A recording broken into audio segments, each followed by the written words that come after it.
Ja lähme tänase istungi juurde. Meil on üks päevakorrapunkt ja selleks on toimingupiirangu rikkumise arutelu. Ehk siis sulgudes karistusseadustiku paragrahv 300, prim huvigruppide ja ekspertide kuulamine. Et nüüd on huvitav situatsioon. Otsustamise hetkeks. Aitäh, selge. Nüüd sain aru. Ja meil on kutsutud riigi peaprokurör Astrid Asi. Meil on Riigikohtu kriminaalkolleegiumi nõunik Helin Vaino üle võrgu. Kuuleb meid. On hea kuuldavus. Nii. Siis on meil Justiits- ja Digiministeeriumi karistusõiguse menetlustalituse nõunik Kätlin-Kris Kruusmaa. On siin. On Keskkriminaalpolitsei korruptsiooni kuritegude büroo juht Aivar Sepp kohal. On Kaitsepolitseiameti esindaja härra David Eder siin. On selle valdkonna ekspert Tanel Kalmet. Ja on kohtunikud Markus Kärner on siin. Ja üle telesilla peaks olema meiega ka Tartust Erki Hirsnik. Ja, tere. Kas on kuulda mind? Väga hästi on kuulda. Ja meil on ka vandeadvokaat Norman Aas.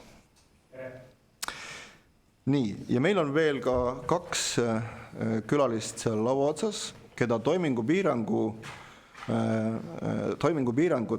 sätestav täna kehtiv korruptsioonivastane seadus on isiklikult puudutanud, kes on seda nii-öelda oma nahal tunda saanud ja et siis, kuidas öelda, et see spekter oleks täielik, et me saaksime aru, mis on täna võib-olla viltu, mis see parandamist vajab, kõik siin laua taga ühtemoodi. Siis on võimalik kuulda ka neid inimesi, kes on saanud, kuidas siis öelda, täna kehtiva korruptsioonivastase seaduse liiga laia nii-öelda või liiga avara tõlgendamisvõimaluse tõttu isiklikult vintsutada. Nii, ja me läheksime siis täna kuulamiste juurde. Ma enne, kui ma hakkan sõna andma, siis minu ettepanek on, et kuivõrd meid on palju siin laua taga ja meie aeg ei ole kahjuks lõputu, kuigi teema on väga huvitav, siis ettekande jaoks igale ühele 5 minutit ja siis jääb meil ruumi ka küsimusteks ja vastusteks kõigile. Sobib nii? Nõnda. Aga et ma kõigepealt annaksin lühidalt sõna siis doktor Allikveele. Äkki te räägiksite oma juhtumist ja siis on meiega seal ka Külke Namm. Et palun, härra Allikvee, ma nimetasin teid esimesena, kuigi daamidel on tavaliselt eesõigus, aga ma annaksin kõigepealt sõna teile. Jah, palun. Tere hommikust kõigile. Kuidas see asi siis minuga seotud on? Kõigepealt natuke ajaloost. Kui oli Rein Lang justiitsminister, siis tema andis teada, et Eestis suurim korruptsioon on tervishoius. Ja siis, kui korruptsiooni nii-öelda selle seaduse ettevalmistus oli, siis tegelikult tegutsemas seal olid väga paljud inimesed, kes reaalsest elust olid natuke kaugel. Ja mis väga palju on ära määranud ka esimese korruptsioonibüroo juhi seisukoht, mille järgi nemad, kui on saanud teate mingist riskist asjast, siis nemad teostavad uuringu, oma järeldusi ei tee, kas on süüdi või ei ole ja esitavad selle kohtule ja kohus otsustab. Ka see oli niisugune imelik seisukoht ja sama seisukoht seal oli ka see, et kui tervishoius kellegile tuuakse lilli, siis juba see on ka korruptsioonikuritegu. Minuga algasid üritused peale 2019. aasta suvel, kui alustati pealtkuulamisega. mis kestis kuni 19. veebruarini 2020. aastal.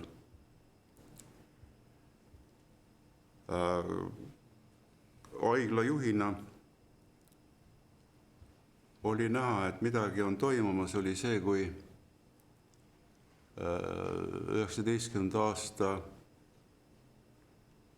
see oli nüüd novembri lõpp või detsembri algus, avastasime väga robustselt paigaldatud pealtkuulamisseadme ühe meie osakonna juhataja kabinetis ja kus siis oli natukene palju emotsioone, kuna ma ei teadnud, et ma olen ka nii-öelda menetluse all, siis ma üritasin teada saada, et millest see on põhjustatud, et milles haigla on süüdi. Midagi ei tulnud, ei öeldud. Ja 28. jaanuar 2020. aastal hommikul härrased ja prouad, härrased olid kuulivestides ja klokkidega. Neid oli päris palju majas. Teostasid nii-öelda põhjalikud toimingud ja minu jaoks asi lõppes sama õhtul Lux hotellis Soodevahe tänaval,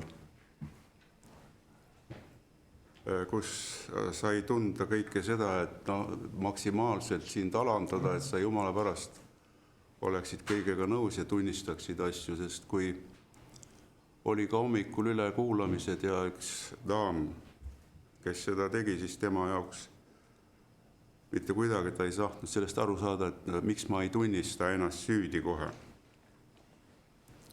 Kui algas see menetlus ja kõiged ja praegu nüüd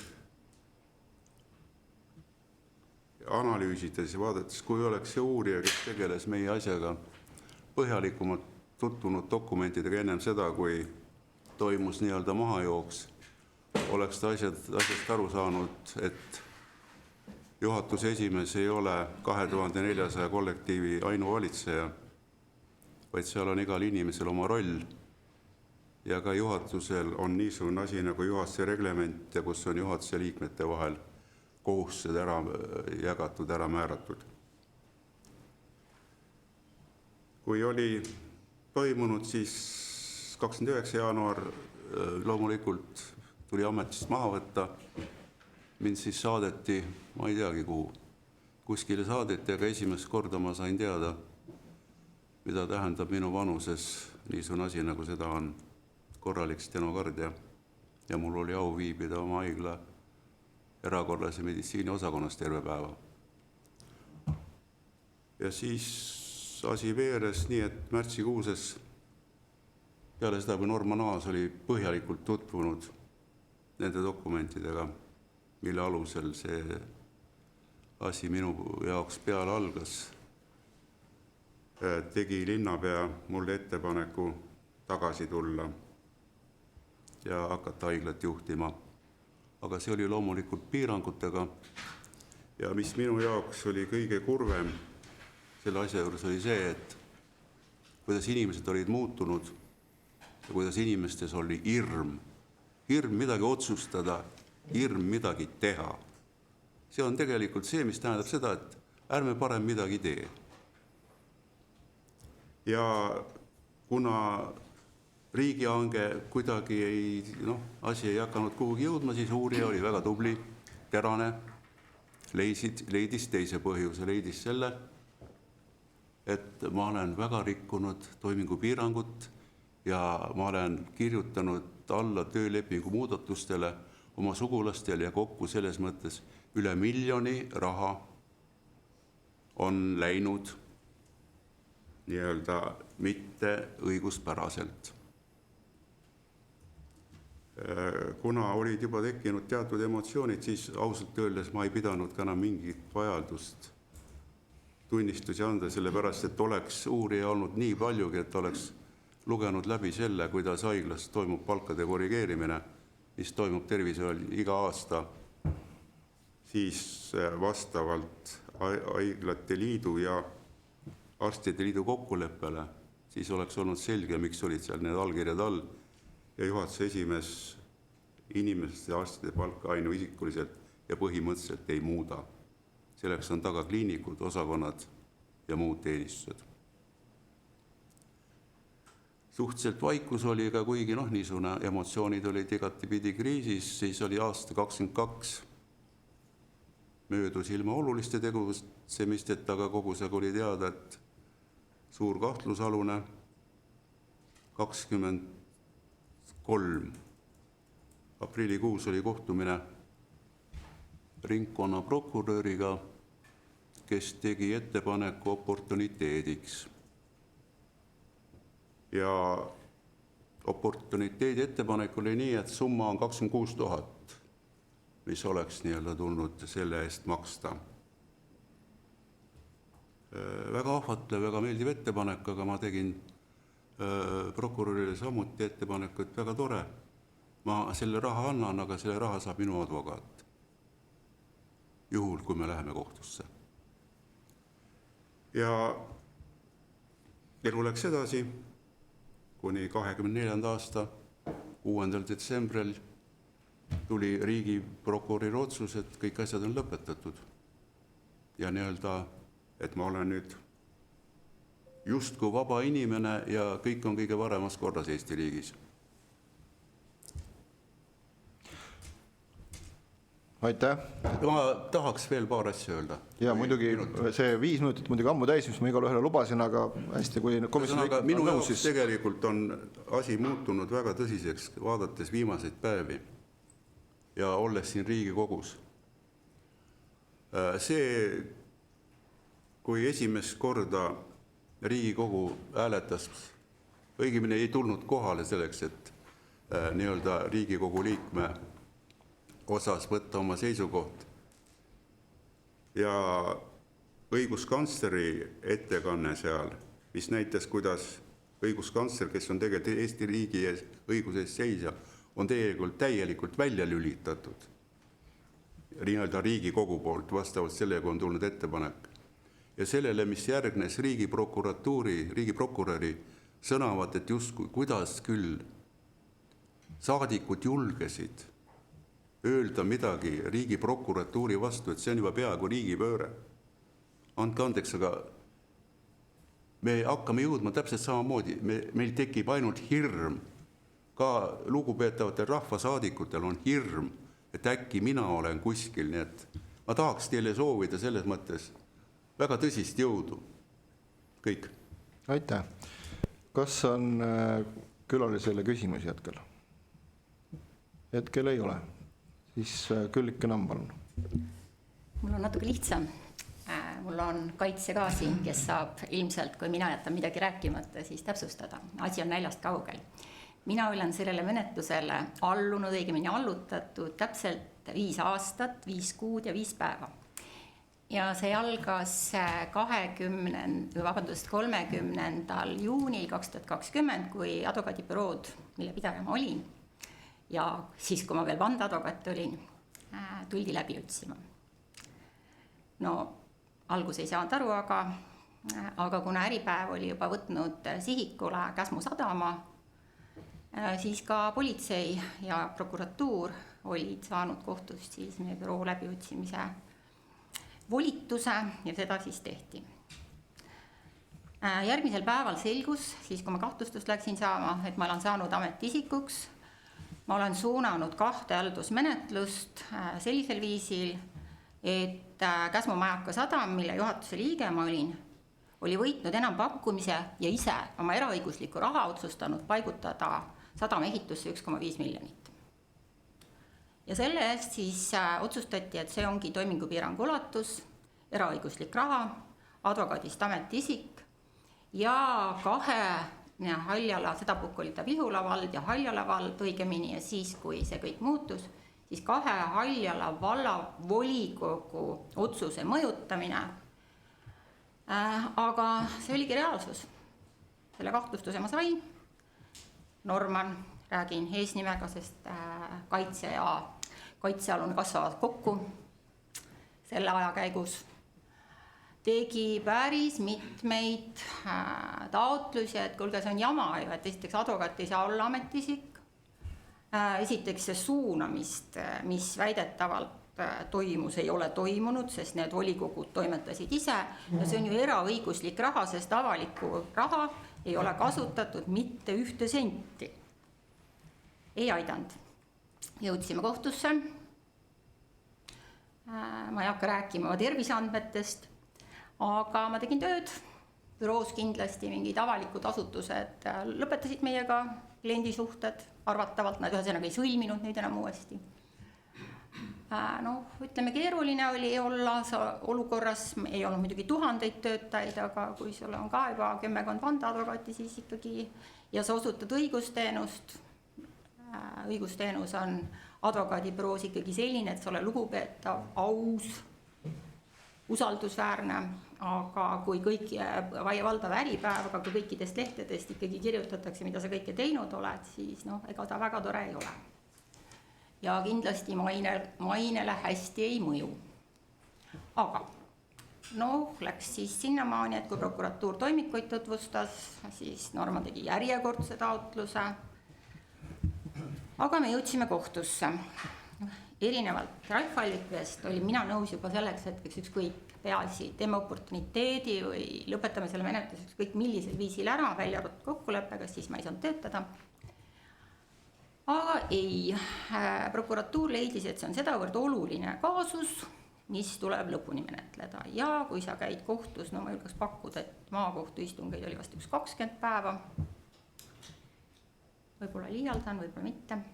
Narvas, sest et kohtuistungeid võib pidada sõltumata teo toimepanemise kohast meil kohtu tööpiirkonnas, milleks paraku oli ka Narva. Siis see tipnes 24. augustil Viru maakohtu poolt minu õigeks mõistmisega. Maakohus jõudis äratundmisele, et ma ei ole ametisik.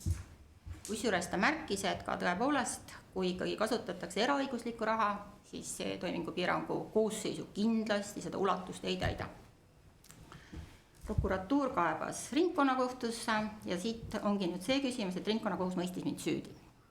Leidis, et olen ametisik, osalemine maavanema järelevalves on sedavõrd suunav 2 järgnevale haldusmenetlusele ja pole hullu, see 1,5 miljonit sobis täitma eraõigusliku rahaga toimingupiirangu ulatust.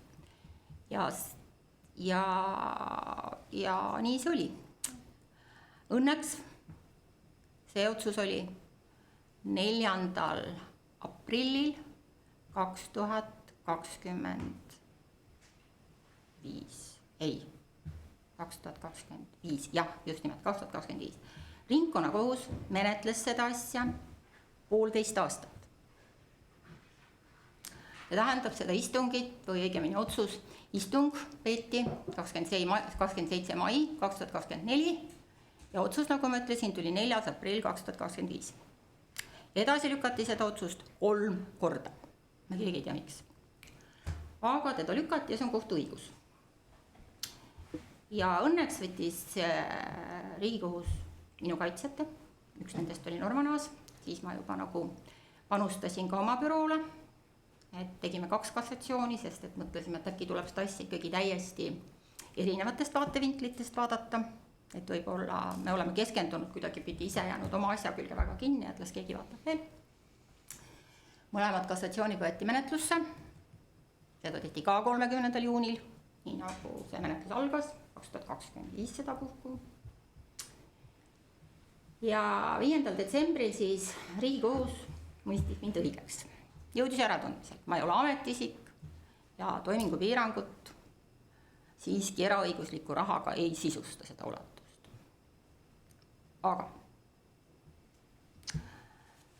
Aga 5 aastat, 5 kuud ja 5 päeva oli läinud nagu lennates. Selle ajaga, õigemini täpsemalt siis 2. detsembril astusin ma välja advokatuurist, sest ega ma ei teadnud, kuna mul kadunud ema oli vandeadvokaat, siis ma arvasin, et ta pöörab auast ringi, kui Riigikohus ma süüdimõistva otsuse jõusse jätab. Ja otsustasin, et seda puhku tuleb advokatuuriga lõpparve teha. Loobusin oma osalusest, sest ma tõesti kartsin, kuna ringkonnakohus oli säärase otsuse teinud. praegu ma ei ole advokatuuri liige, elu läheb edasi, vaatab, mis edasi saab.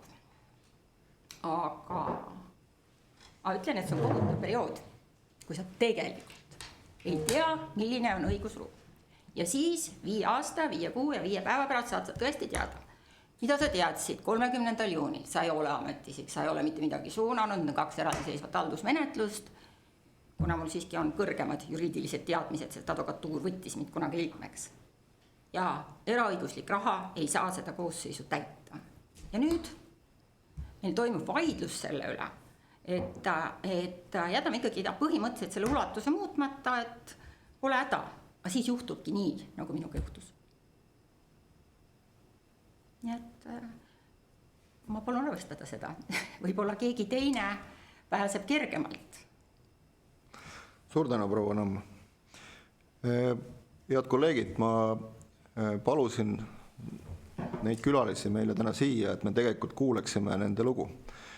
Et me oleme neid kaudselt teadnud. Ja kui me korruptsioonivastase seaduse muudatusi menetlesime ja nüüd arutasime, ja kui see erinevatel istungitel see küsimus ja see idee kerkis, et me võiksime kehtestada seaduse muudatuses põhimõtte, et kui ei ole põhjustatud kellelegi kahju toimingupiirangu rikkumisega ja kui ei ole keegi saanud sellest ebaseaduslikku kasu, et siis ei ole tegemist kuriteoga. Küll aga saab sellisel juhul, eks ole, menetleda väärteo korras. Ja see oli üksmeelne seisukoht toona. Täna lihtsalt need lood, mis me kuulsime, need ilmestavad seda, miks põhiseaduskomisjon sarnastele lugudele tuginedes, ehk siis liiga laia tõlgendust võimaldavatele sätetele inimesed saab vintsutada. Ja see ei ole kindlasti hea praktika, see ei ole selline riik, kus me ennast turvaliselt tunneksime. Need on need põhjused, aga on ka teised põhjused kindlasti, mida me varsti kuuleme, et miks kindlasti ei tohi seda seadust muuta. Ja neid seisukohti me kindlasti ka kuuleme täna. Aga ma tahtsin, et see pilt oleks meie kõigi jaoks terviklik. Jah. Ma annaksin nüüd järgmisena sõna riigi peaprokurörile. Proua Asi, kuulame teid. Kõigepealt need samad lood, mida me siin praegu just kuulasime, et ma väga mõistan seda, et kriminaalmenetlus on nende isikute jaoks, kes sinna huvisfääri mingil põhjusel satuvad, väga koormav.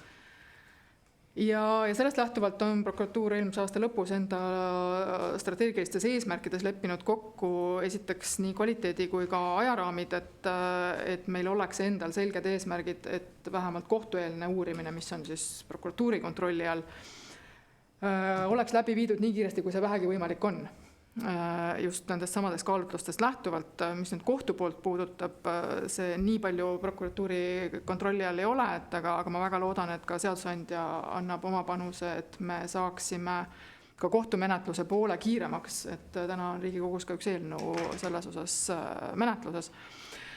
Et see on nüüd üks pool, teine, mis nüüd konkreetselt seda toimingupiirangu küsimust puudutab.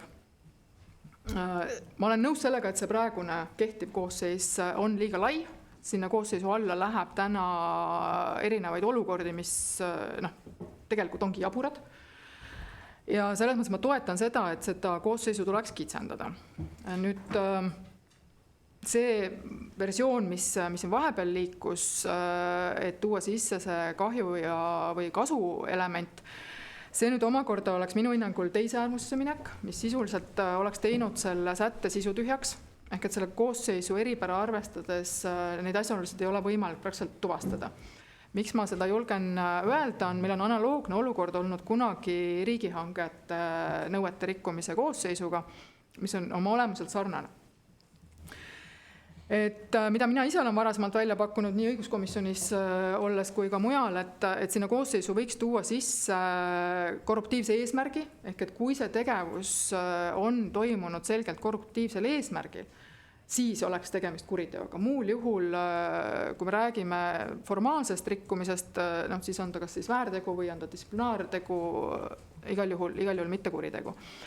et seda muudatust ma ise toetan ja see viimane versioon, mis nüüd eelmisel nädalal läks ka Justiits- ja Digiministeeriumist valitsusse teele minu teada, vähemalt on ta registris olemas, see minu hinnangul ka sellisele kontseptsioonile vastab, et ta peaks välistama sellised rikkumised, mis on ainult formaalsed ja mis tegelikult isegi võivad olla sellised, kus lõppkokkuvõttes linn või riik on isegi saanud kasu sellest tegevusest, mis on siis tehtud. Nüüd veel natukene taustast rääkides,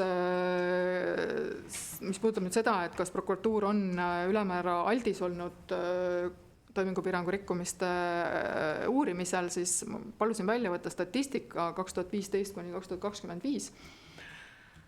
Selle aja jooksul on meile tulnud kokku circa 170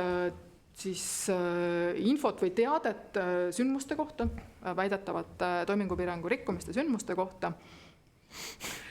Läbi aastate on see olnud erinev kõikumine kuskil 10–20 juhtumit aastas. Alustatud uurimisi on ligikaudu pooltes, võib-olla paar protsendipunkti rohkem kui 50, ehk et ligi pooltes asjades või sündmuste kohta on jäetud menetlus alustamata. Ehk et juba seal on päris tugev sõel olnud läbi aegade. Ja nüüd nendes uurimistes, siis, mis on alustatud, sealt omakorda on circa 15% umbes, ma võin praegu numbritega peast eksida, aga suurusjärk, on need, mis on omakorda prokuratuur ära lõpetanud. Sellega, et ei ole kas siis tõendid prokuröri hinnangul piisavad või ei ole see tegu ikkagi kuritegu prokuröri hinnangul on need prokuröri enda poolt ära lõpetatud, ehk et neid ei ole kuidagi kohtusse saadetud. Ja nüüd omakorda need, mis siis on kohtusse läinud, nendest kriminaalasjadest, kuskil 60, natuke üle 60% on lõppenud süüdimõistva otsusega ja ülejäänud on siis lõppenud õigeksmõistva otsusega. Et see on see numbriline taust selle koosseisu osas, et ma ei saa nõustuda sellega, et valimatult on kõik asjad saadetud kohtusse, ei ole. Suurem enamus nendest, mis on meile info jõudnud võimalike toimingupiirangu rikkumiste kohta, tegelikult ei ole prokuratuurist edasi liikunud. Ja siinkohal ma võib-olla lõpetaks, et kui on küsimusi, siis ma hea meelega veel vastan. Ja minul on üks küsimus. Te ütlesite, et peaks sätestama korruptiivse eesmärgi, ehk siis selle tahtluse korruptiivseks eesmärgiks, et aga mis siis vahe on, et kui ebaseaduslikku kasu taotletakse toimingupiirangu rikkumisega, siis ongi ju korruptiivne eesmärk? Küsimus on selles, et sealt ei pruugi tegelikult tekkida ebaseaduslik kasu. Et võib-olla läheb väga detailselt, aga seda praktiliselt võib olla mingis olukorras või enamus olukordades võimatu tõendada või tuvastada, et selle tagajärjel on tekkinud kas emal kummal kas kasu või kahju. Et seesama olukord on meil läbi käinud juba riigihangete osas, et seal võib olla see, kus mingit kaasust siin konstrueerima, et seda ilmestada, mis võib-olla võib väga pikaks minna siin, aga see seadustehniliselt, arvestades, et tegemist on täna ohudeliktiga, siis kui me nüüd läheme üle tagajärje deliktiks, siis seda selles olukorras on pea võimatu tuvastada. Aitäh, ja nüüd on tõesti ka mitu küsimust, aga ma küsin kolleegidelt, et mis te arvate, kas te tahaksite praegu kohe riigiprokurörilt küsida, peaprokurörilt, või me kuulame ära ka kaitsepolitsei ja kriminaalpolitsei seisukohad ja siis küsime, või soovite kohe küsida, et siin on praegu järjekorras on kõigepealt Ants Frosch, siis on Anti Poolamets, siis on Pipi-Liis Siimann. Kohe, sest võib-olla tuleb teistel juba teine küsimus. Hästi, siis on Ants Frosch kõigepealt, palun. Ja, aitäh. Ma lähtuks siin selle statistika kohast, et saada võib-olla aru, et mulle jäi kõrva, et meie kaks külalist, kes avasid nüüd seda istungi, nende mõlema suhtes algasid toimingud kuskil 2020. Et kas see 2020 oli siis mingi eriline aasta või see periood ja mõlemal puhul ka mind huvitaks see, kust tuli see initsiatiiv prokuratuuri suunas. Aitäh. Kui ma nüüd numbreid vaatan, siis 2020 kuidagi ei erine üldse teadete arvu suhtes ega ka selles suhtes, kus on alustatud või jäetud alustamata. Nüüd, mis puudutab initsiatiivi, ma selles osas paraku jään vastuse võlgu, kuna nende otsuste juures ma ise ei ole olnud ja ma ei ole seda ka uurinud nende konkreetsete juhtumite puhul. Aitäh. Anti Poolamets, palun. Aitäh. Et te just arutlesite, kuidas seda siis kohendada, seda sätet ja tõsi on, et vahel on raske tuvastada seda konkreetset kasusaajat kohe. Aga siis küsimus on ikkagi ka avaliku usalduse vastastes tegudes, avaliku usalduse vastases kuriteos, et see ju loob potentsiaali sellised toimingupiirangu rikkumised, mis üks tüüpiline juhtum, eks ole, et mingis linnavalitsuses istub keegi, kes hääletab oma osalusega kommunaalfirma poolt, et saada endale tänavapuhastust ja kõike muud. See on lihtsalt nii klassikaline näide, kuidas korruptsioon Eesti omavalitsustes on läbi aegade väga edukalt toiminud. Et kui me nüüd sellise kaasuse võtame ja kohe ei ole ju selge, et kus see inimese raha tuleb, eks ole, kui tal on seal. Aga samas tal on osalus selles firmas, see on nagu päris kenasti tuvastatav, aga just see avaliku usalduse vastasus, et kuidas see sobituks sinna võib-olla juba kitsendatud või uude mõistesse, kas te olete selle läbi mõelnud?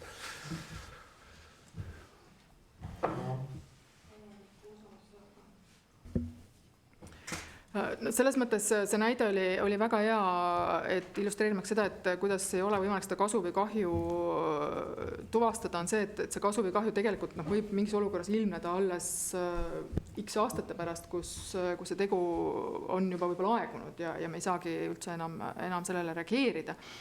Aga ma võib-olla ei hakkaks seda sõnastuse peale siin eraldi minema, et ma ei tea, kas te olete tutvunud sellega, mis läks valitsusse, see sõnastuse ettepanek, et see ei ole veel jõudnud meie komisjoni, aga me väga loodame, et valitsusesse meie juurde jõuab. Et minu hinnangul on siin kaetud nii see avalik huvi kui ka see tervikuna korruptiivne eesmärk, mis on võetud KVS-ist, see sõnastus.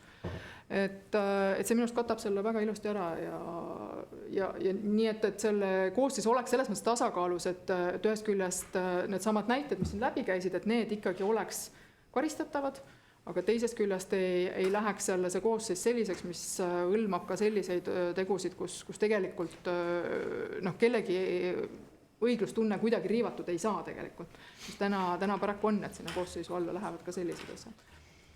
Aitäh, kolleeg Pipi-Liis Siimann, palun.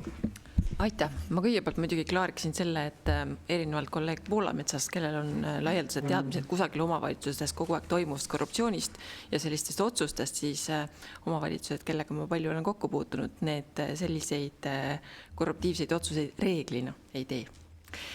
Ja küll aga on ette tulnud tõesti selliseid juhtumeid, kus inimene näiteks saab karistada kriminaalkorras, soovides majanduslikult soodsaimat lahendust ja sel juhul siis kas tahtmatult või teadmatusest, mis muidugi ei vabanda seda toimingupiirangut rikkudes.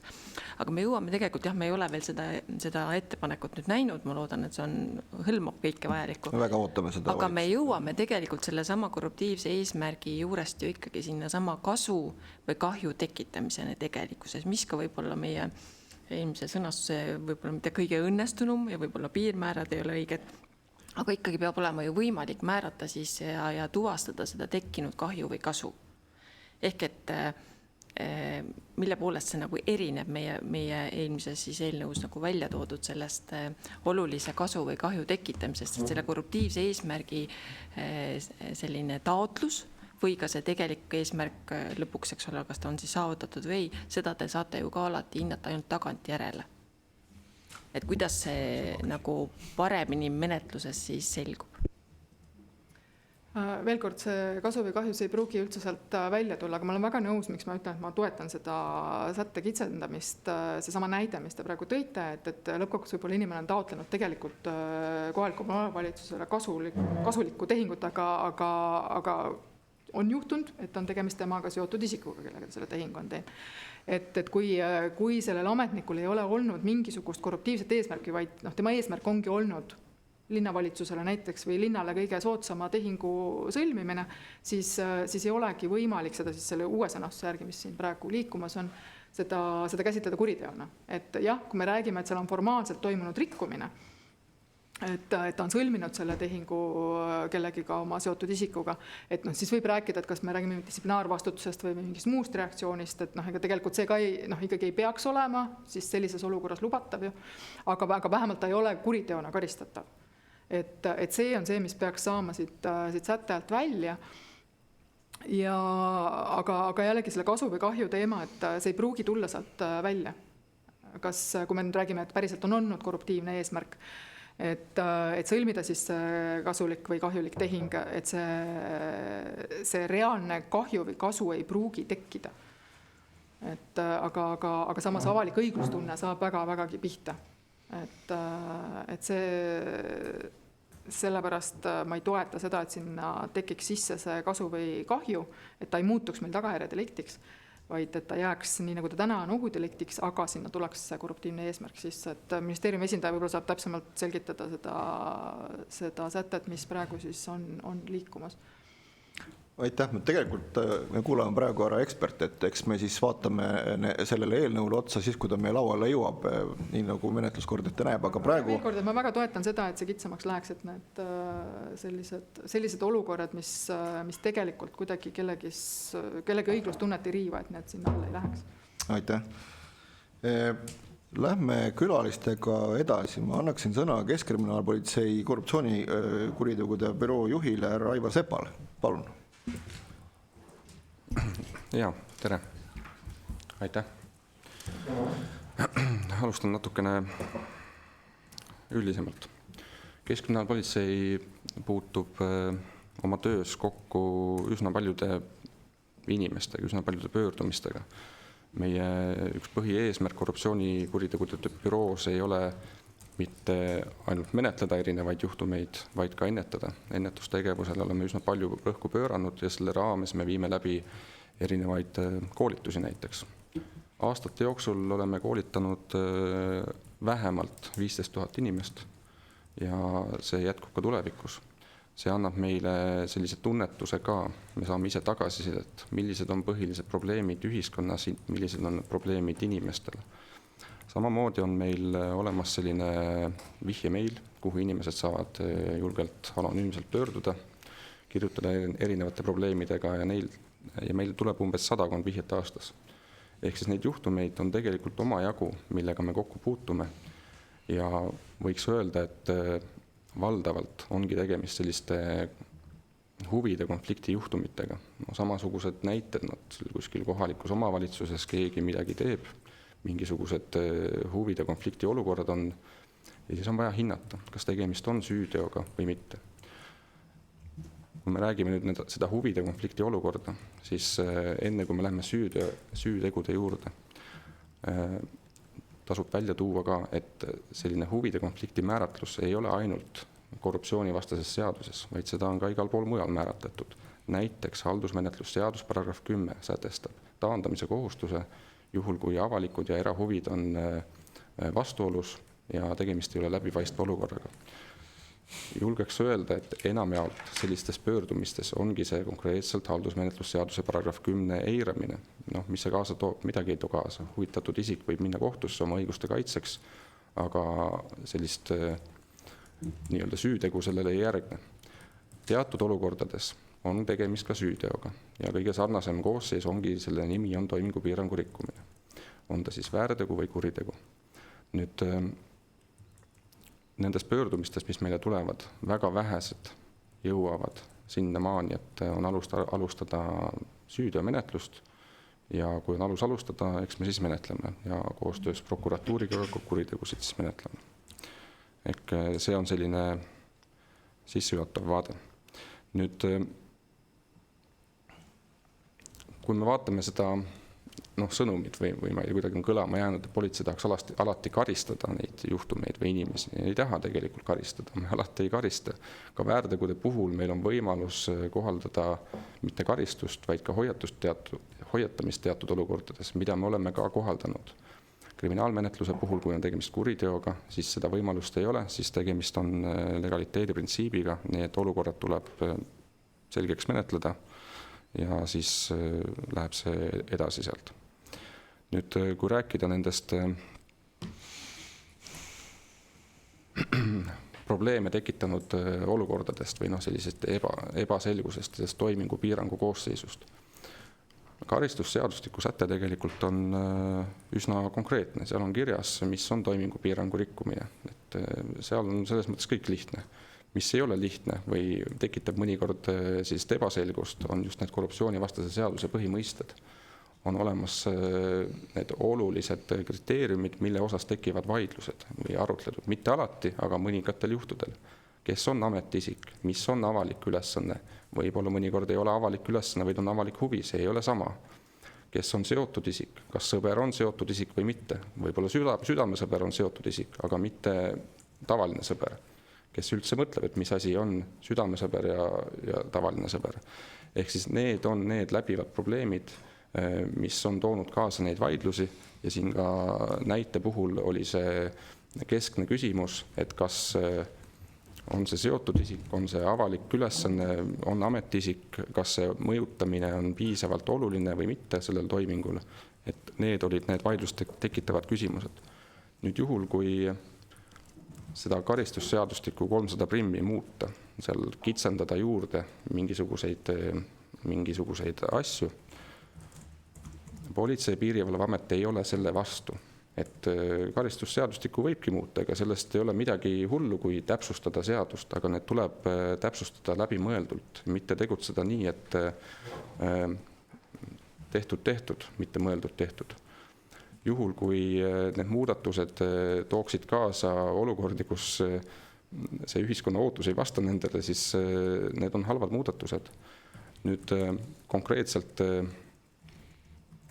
selle eelmise muudatusettepaneku osas, mille osas ma olin sunnitud ka avaldama arvamust avalikus rahvusringhäälingus. See oli tingitud sellest, et vaadates selle seaduse eelnõu või seletuskirjasid, komisjonide seletuskirjasid, seal ei kõlanud neid väiteid mitte kuskil, et see on halb mõte. Ja seega sellisel juhul siis tuleb reageerida, see on minu ametijuhendist tulenev kohustus reageerida sellistele sündmustele. Nüüd see uus muudatus, millest me siin praegu ei räägi, aga kõik me siin saime aru, et uus muudatus on plaanitud ja võib-olla tulemas. Iseenesest see oleks loogilisem ja parem muudatus kui see eelmine muudatus. Aga üleüldse... Ei tea, mis see on, et selles mõttes... Just, ma lihtsalt ütlen, et me põhimõtteliselt... Igaüks saab omamoodi aru praegu, kujutama peas midagi ette, et ärme räägi nendest asjad. Põhimõtteliselt ei ole vastu nendele muudatustele, kui seda tuleb muuta, aga need tuleks teha läbimõeldult. Kõige rohkem või kõige paremini tegelikult saaks neid muudatusi ellu viia või läbi mõelda ja analüüsida neid olukordi Justiits- ja Digiministeeriumi poolt algatatud KVS Revisioni töögrupis, kus on piisav esindatus erinevatel huvigruppidel ja kus saaks need kõik küsimused läbi mõelda. Kui muuta karistusseadustikku ja sinna panna mõni element juurde, siis peab arvestama sellega, et ega seal ei muutu need segadust tekitanud mõisted, ametiisik, seotud isik, avalik ülesanne, need jäävad samaks. Me lihtsalt saame ühe elemendi juurde, mille osas meil võib-olla ei ole nii head praktikat. Ja seega lihtsalt, et see jääks siin maha öelduna, me peame seda arvestama, et ükskõik, mis see muudatus tuleb või ei tule, see ei pruugi tuua kaasa kohest õigusselgust. Ma tahan paar asja veel siin maha öelda, et siin kõlasid alguses kohe sellised kogemuslood ja iseenesest kurvad lood ja mõistetavad lood nendest kaasustest. Kommenteerida siin kõige esimest kaasust, mis puudutas ühte haiglamenetlust. Esiteks, arstidele lillede toomine ei ole kuritegu, kui see on mõeldud viisakus kingitusena. Keegi ei ole nii mõelnudki kunagi. Tõsiasi on see, et mõnikord võib juhtuda, et arstidele ei tooda mitte lilli, vaid tuuakse mingeid teisi hüvesid, mille eest soovitakse saada seal ravijärjekordadest eespoole või mida iganes. See on keelatud, seda ei tohi teha. Teiseks, see konkreetne kaasus, millest siin kõneldi, see puudutas mitte isegi ühte konkreetset haiglat, vaid see kaasus puudutas erinevatele haiglatele seadmete tarnimist. Ja ma ei taha siin nii-öelda selles formaadis hakata siin kohtuprotsessi pidama, ma tahan lihtsalt selgitada ja mõned väited ümber lükata, mis ei vasta tegelikkusele. Seal uuriti eriti suures ulatuses riigihangete nõuete rikkumist ja altkäemaksu maksmist ja andmist. Lisaks tõesti kaasnev kuritegu seal oli toimingupiirangu rikkumine, aga see oli alles hiljem. Samuti ei teostatud pealtkuulamist Ralf Allikvee osas. Teie olite riivatud isik, teie osas ei teostatud. Palun räägime kordamööda. Just. Kui on soov, sõnasoov, käega märk. Konkreetsed inimesed, keda uuriti, olid ettevõtjad, haiglatoetajad, kui haiglatarnijad. Ja samamoodi, et kas see kaasus oli siis nii-öelda, ma ei tea, väike või suur, ma lihtsalt iseloomustamiseks ütlen ühe näite siin. Selle menetluse käigus saime tõendust, et tarnija, kes müüs haiglatele vahendeid, müüs neid vahendeid summas 18,5 miljonit eurot, millest omakorda 6 miljonit ta kulutas nende vahendite soetamiseks ja 7 miljonit võttis sularahas välja. Need on lihtsalt faktid, et see ei ole mingisugune väike asi, et kus me siin arutleme, et kas toimingupiirangu rikkumine oli või mitte. See oli nii-öelda juhuleid kõrval kuritegu, millele tuleb legaliteedi printsiibis reageerida. See oli esimene näide või see kommentaar sellele juhusele. Ja kindlasti ei ole Politsei- ja Piirivalveameti eesmärk kedagi alandada. Kui keegi on kinni peetud, siis see toimib vastavalt protsessile. Kui keegi peaks arvama, et teda on meelega alandatud, siis selle jaoks meil on sisekontrollibüroo, kuhu tuleb vastavalt reageerida. Samuti juhul, kui ka selle konkreetse kaasuse puhul menetleja toimingutele on andnud oma hinnangu õiguskantsler, ringkonnakohus, ka Riigikohus, kus ei ole leitud erinevaid, ma ei tea, möödapanekud menetlustaktikaliselt. Seega ma tahan need väited ümber lükata. Ja lõpetuseks ma tahan ühest kaasusest veel rääkida. Nimelt siin päris palju furoori on tekitanud meedias niinimetatud juukselõikuse kaasus, kus öeldakse, et midagi menetleti väga pikalt juukselõikuse kaasust. Tegemist oli 9 või 8 või 7 eurose altkäemaksu kaasusega ja siis seda aastaid lahendati kohtus. Seda konkreetset kaasust menetles Keskkriminaalpolitsei majanduskuritegude büroo. Tegemist oli majanduskuriteo hüpoteesiga, uurimisversiooniga. Selle tulemusena esitati kahtlustus inimesele, kes nüüd tänaseks päevaks on õigeks mõistetud. Ta on õigeks mõistetud, aga kahtlustuse sisu seisnes selles, et aastatel 2006 kuni 2014 pandi toime eriti suures ulatuses soodustuskelmus. Neid episoode oli väga palju, mille osas oli etteheide. Nende etteheidetavate tegude osas ainuüksi kahtlustuse mahtu arvestades tegemist oli 55 leheküljelise kahtlustusega, millest 53 hõlmasid soodustuskelmust. Tegemist ei olnud nii-öelda juukselõikuskaasusega, mida uuriti. See oli jätkuvalt nii-öelda leid, mis tuli, millele tuleb legaliteedi põhimõttel reageerida. See ei olnud kunagi eesmärk. Nüüd, kuidas see menetlus siis lõppes? Jah, juukselõikuse kaasuses või nii-öelda korruptsiooni asjas oli kohtus õigeks mõistev otsus ja nii ongi, ta on õigeks mõistetu. Nende soodustuskelmuse episoodide osas lõppes see osaliselt oportuniteediga ja lisaks on toetuse andja saanud kohtus võite, kus need osaliselt vähemalt summad on tagasi küsitud. Ja sellega ma oma osa lõpetan. Aitäh. Aitäh. Teil on küsimusi siiski ka. Et ma alustaksin ise kõigepealt. Nüüd ma olen saanud aru, et mis võib-olla kõige rohkem siis uurimisorganitele vastukarva oli selle muudatusettepaneku osas, et on erakordselt keeruline, nagu ma aru sain, siis hinnata seda kasu või kahju. Kas ma saan õigesti aru? jah, see kasu ja kahju osa, nii nagu Astrid juba rääkis, see kindlasti on nii-öelda väljakutseid pakkuv ja võib-olla isegi võimatu neid tõendada. Ma isegi selle kasu ja kahju osas seda suuremat probleemi näen tegelikult selles proportsionaalsuses. Kui me räägime suurest kasust või kahjust, toimingupiirang on justkui nii-öelda altkäemaksu kuriteo väike vend. Et kui altkäemaksu puhul meil ongi siin 0 tolerants ja ongi see sama 7-eurone juukselõikus, et 7 eurot sai hüve ja ongi hüpotees altkäemaksus, siis toimingupiirangu puhul oleks see lävend olnud 40 000 eurot. Et kas päriselt või nii ei saa ju. Selles vaates, et see proportsionaalsus kindlasti ei oleks õigel kohal olnud. Öelda, et see väärteo puhul oleks võimalik, seal tulevad mängu ka need mõisted, et kui tegemist on justkui varavastase süüteoga, siis meil olemuselt tekib küsimus ka selles, kas ja kuidas saab seda siis kriminaalset tulu enda kasuks pöörata, mitte enda kasuks, aga riigi tuludesse pöörata nii edasi, mis olid kõik läbi mõtlemata selles muudatuses. Ehk siis see kasu kahjuks suur ulatus on see probleemkoht. Hästi. Nüüd kõigepealt kolleeg Pipi-Liis Siimann ja siis Helir-Valdor Seeder. Aitäh. Meie seadusandjatena siiski ka tegelikult ju soovisimegi seda, et me saame aru, et praegu ei ole tegelikult võimalust teatud juhtudel, kui inimene ei ole tõesti korruptiivse kasu saamise eesmärgil toimingupiirangut rikkunud, vaid seda on tehtud kas siis tõesti mingi teadmatusest või ka mingisugustel on tundunud, et teistsugust võimalust pole. Et ma toon ühe näite, kus on inimene saanud kriminaalkorras karistada, olles Väike-Saarel vallavalitsuse töötaja ja koolist keset õppeaastat läks ära õpetaja ja see sama inimene, kes siis töötas küll ametiasutuses, oli selle valdkonna juht, oli ka sama aine õpetaja. Ja ta andis ära Väike-Saarel need tunnid õppeaasta lõpuni, sai selle eest tavapärast õpetaja tasu ja sai kriminaalkorras karistada. Ehk siis ilmselgelt ei olnud tegu korruptiivse kasu taotlemise olukorraga ja mulle tundub, et praegu meie kehtiv seadus lihtsalt ei võimalda sellistes olukordades ennem juba tunnistada, et tegu oli vale, rikuti toimingupiirangut, tuleks seda siis kindlasti mitte teha.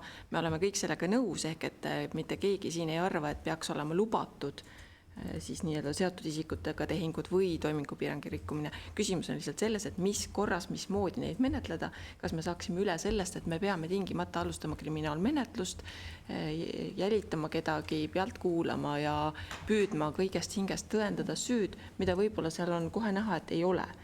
Meie eesmärk oleks jõuda sellise tulemuseni tegelikult. Aitäh.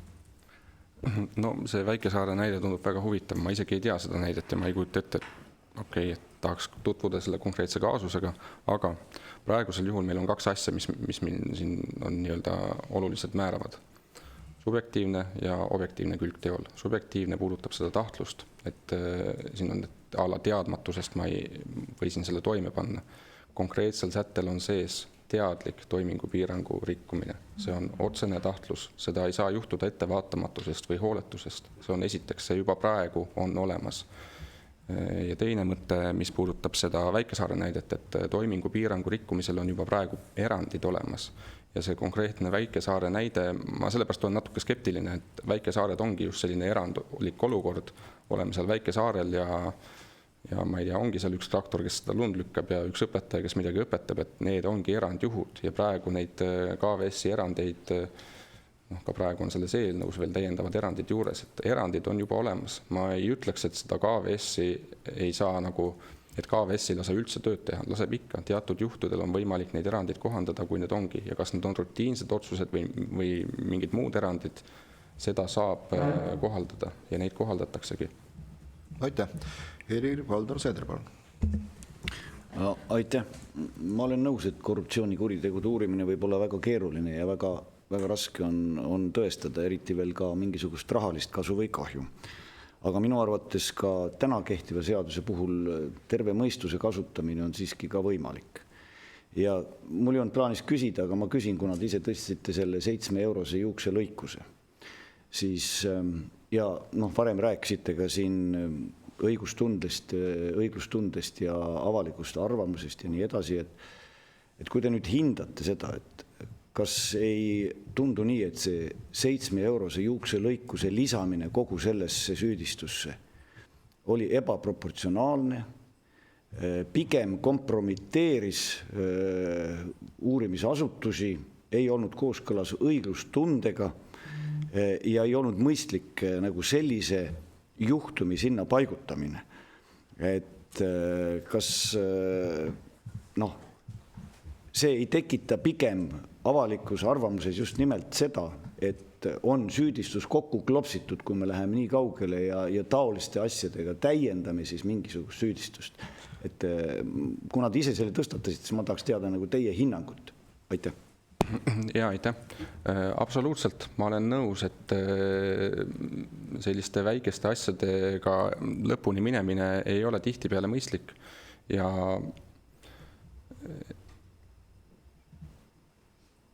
no võibki näite tuua, et ka nende samade toimingupiirangu kaasuste näidete puhul me oleme kohaldanud väärteomenetlusseadustikust tulenevat võimalust menetlust läbi viia ja piirduda hoiatustega ja neid kaasuseid on olnud. Nii et ma selles osas olen nõus. Aitäh, vaatan aeg surub meil tublisti peale, peame minema küsitlemistega edasi, kuulamistega edasi. Annan järgmiseks sõna Kaitsepolitseiameti esindajale härra Taavi Tederile, palun. Austatud Riigikogu liikmed, tänan teid selle kutse eest siia. Kaitsepolitseil on tegelikult väga hea meel, et see algatus tehti ja me oleme seda pikalt oodanud ja tegelikult ka vajame seda, et see valdkond saaks selgemaks, et olen täielikult nõus, et see toimingupiirangu regulatsioon vajab ülevaatamist, täpsustamist ja nõustume siinkohal ka nende teiste avalikus ees nii-öelda aset leidnud arvamustega, kus on seda näiteks advokatuuri esindajad ka tähelepanu juhtinud, et see sätte probleemi põhiolemus on ikkagi selles KVS-is, mille osas on see revisjon moodustatud. Et iseenesest meie arvates see oleks nagu ülimalt tervitatav see, kui seda asja vaadatakse tervikuna, mitte kiirustades ja seda saaksid võimalik laiade huvigruppide poolt läbi töötada just korruptsioonivastase seaduse revisjon, et selles mõttes oleks see hästi tähtis. See kiirustamine iseenesest võib tekitada olukorra, kus kõiki asjaolusid ei suudeta ette näha ja läbi mõelda ja samas jääb ikkagi endiselt siis selle konkreetse paragrahvi või siis kuriteokoosseisu muutmisel küsimused õhku just nende ametiisikute ja seotud isikute mõtete osas. Teine osa, mille osas ma tahaksin tähelepanu juhtida, on, et 26. märtsil Euroopa Parlamendis toimus esimene hääletus direktiivi osas, mis puudutab korruptsioonivastast võitlust. Et direktiivi eesmärk on ühtlustada siis liikmesriikides sellist korruptsioonipraktikat, näha ette, et teatud teod on kriminaliseeritud ja ka ette näha seda, et millised need karistusmäärad nende tegude eest on. Et siis selles osas ongi, et ega korruptsioon kui selline ka Euroopa Liidu tasandil on näha, et on suur probleem ja just see piiriülene efekt, mis sellega ka nagu kaasneb. Iseenesest nende nii-öelda ette nähtud sätete osas, mida see direktiiv siis tõenäoliselt lähiajal ka jõustub tõenäoliselt, et ette näeb, et on selline koosseis nagu ametiseisundi kuritarvitamine. 2007. aastal muudatusega siis meie karistusseadustikus selline kuriteokoosseis oma kehtivuse lõpetas. Aga kusjuures on väga nagu tähelepanuväärne asjaolu, et toodi välja, et toimingupiirangu rikkumise juures on tegemist rikkumisega, mis ei pruugi olla reaalse varalise kahju tekkimisega, kuid kahjustavad sellegi poolest oluliselt avalikke huve, õõnestades isikute usaldust riigi ja selle esindajate õiguspärase toimimise vastu. et nagu siin ka eelnevad eelkõnelejad on nagu rääkinud, et ja maininud, et tegemist on ohudeliktiga, et eesmärgiga just tagada seda, et seda riigivõimu käsitletakse ausalt ja mitte erahuvidest lähtuvalt. Et selles osas ongi suuresti see, et see nii-öelda siin laual olnud variant, mis on puudutatud seoses selle just varalise kahju või kasuga, et noh, ma siin puhul ka nagu hästi tooksingi välja, nagu eelkõnelejad on teistes aspektides välja toonud, et see kasu ei ole meil kuidagi täna defineeritud karistusõiguses, ehk siis kas kasu võrdub kasum ja nii edasi, et see tõenäoliselt tekitaks olukordi, kus jälle jääb see tõlgendus liiga võib-olla laiaks. Julgeolekuasutusena on kaitsepolitsei eesmärk eelkõige neid ohte ennetada ja tõkestada, ja selles mõttes ongi see, et kui me räägime selle muutmisest tagajärje kuriteoks, siis tegelikkuses need ohud realiseeruvadki ja see nii-öelda kaitstav hüve ka realiseerub, ehk tegelikkuses. Siis teine asi, mis ongi, mis see kahju ja kasuga seoses on, et see tegelikult eeldab mingisugust väga konkreetset viidet teadmist, et me selles osas kriminaalmenetlust üldse alustada saaksime. Et selle jaoks peab olema põhjendatud kuriteo kahtlus. Eluliselt praktikas tavaliselt seda teadmist kriminaalmenetluse alustamise hetkel ei ole. Ehk siis siinkohal nõustun täielikult riigi peaprokuröri seisukohaga, et see sellisel kujul selle nii-öelda sätte muutmine muudaks ta selliseks, et seda ei saa kasutada. Ja ta ei taga nende nii-öelda õigushüvede kaitset, mille osas ta varasemalt on karistusseadustikku toodud. Aga küll rõhutan endiselt üle, et me näeme, et seda sätet on vaja muuta ja seda võiks teha läbimõeldud ekspertkogu revisjonis, kus mitmed siin laua taga olijadki on selle liikmed, et mitte lahendada üksikut auku, vaid teha uus korralik terviklahendus. Aga siis minu poolt kõik praegu. Aitäh. Aitäh. Ma ikkagi ühe küsimuse küsiks selle kahju ja kasu hindamise osas. Et ma sain vastuse, et see hindamine on raske, eks ole, ilmselt te kolleegilt eelmises vastuses. Ja ma küsiksin niimoodi, et ma saan aru, et on sellised kuriteoliigid nagu kelmus ja omastamine, mille puhul tuleb hinnata, et kas mis see kahju suurus on või palju seda kasu saadi. Minu loogika ütleb, et järelikult on metoodika selleks olemas. Kas ma saan millestki valesti aru? Et järelikult on praktika olemas, on metoodika olemas, järelikult tegelikult saaks, kui on motivatsiooni hinnata. Palun. Toimingupiirangu rikkumine ei ole enda sisult ainult mingite otsuste tegemine, et see on tegelikult ka tõlgendatav otsuste suunamisena ja toimingute tegemisena. Et tagajärje äraootamisel ei ole võimalik tegelikult justkui, et me ootame, kuni see tegu on tehtud ja siis nüüd me peaksime minema ajas tagasi ja siis tajume ära, et kus kohas siis neid otsuseid on suunatud ja ühesõnaga tagantjärgi nende tegevuste fikseerimine olukorras, kus see kasu või kahju on realiseerinud, on eluliselt ikkagi väga keeruline, sest tegemist on peitkuritegevusega ja kui meil on selline selge otsene tahtlus olemas, siis on eesmärk ka tavaliselt nende tegude puhul nende tegude varjamine, maskeerimine teiste põhjendustega ja nii edasi. Aitäh. Ma näen, et rohkem hetkel küsimusi ei ole, läheme kuulamistega edasi, et järgmiseks ma nüüd annaksin sõna meie ekspert Tanel Kalmetile, palun. Ja suur aitäh. Lugupeetud komisjon. Ma saan aru, et väga palju on tegelikult sellist ühtemoodi arusaamist, et mis need lähtepunktid on, et kahtlemata, et korruptsioonivastane võitlus ja kõik, mis on siis korruptsioonivastases seaduses ja seda täiendavad karistussätted ei ole nii-öelda eesmärk iseeneses, et noh, õigusriik ja terve mõistus ja kõik sellised asjad on väga olulised selle juures. Ja mul tuleb lihtsalt meelde üks juhtum või paar juhtumit kuskil 13-14 aastat tagasi, kui uus korruptsioonivastane seadus ja kohaliku omavalitsuse korralduse seadus olid just rakendunud ja tekkis küsimus selles, et mis juhtub siis, kui kohaliku omavalitsuse volikogu sees valitakse igasuguseid asjapulki. Et kas seal võib enda poolt hääletada või mitte. No hiljem see jõudis ka seadusesse, see vastav erand.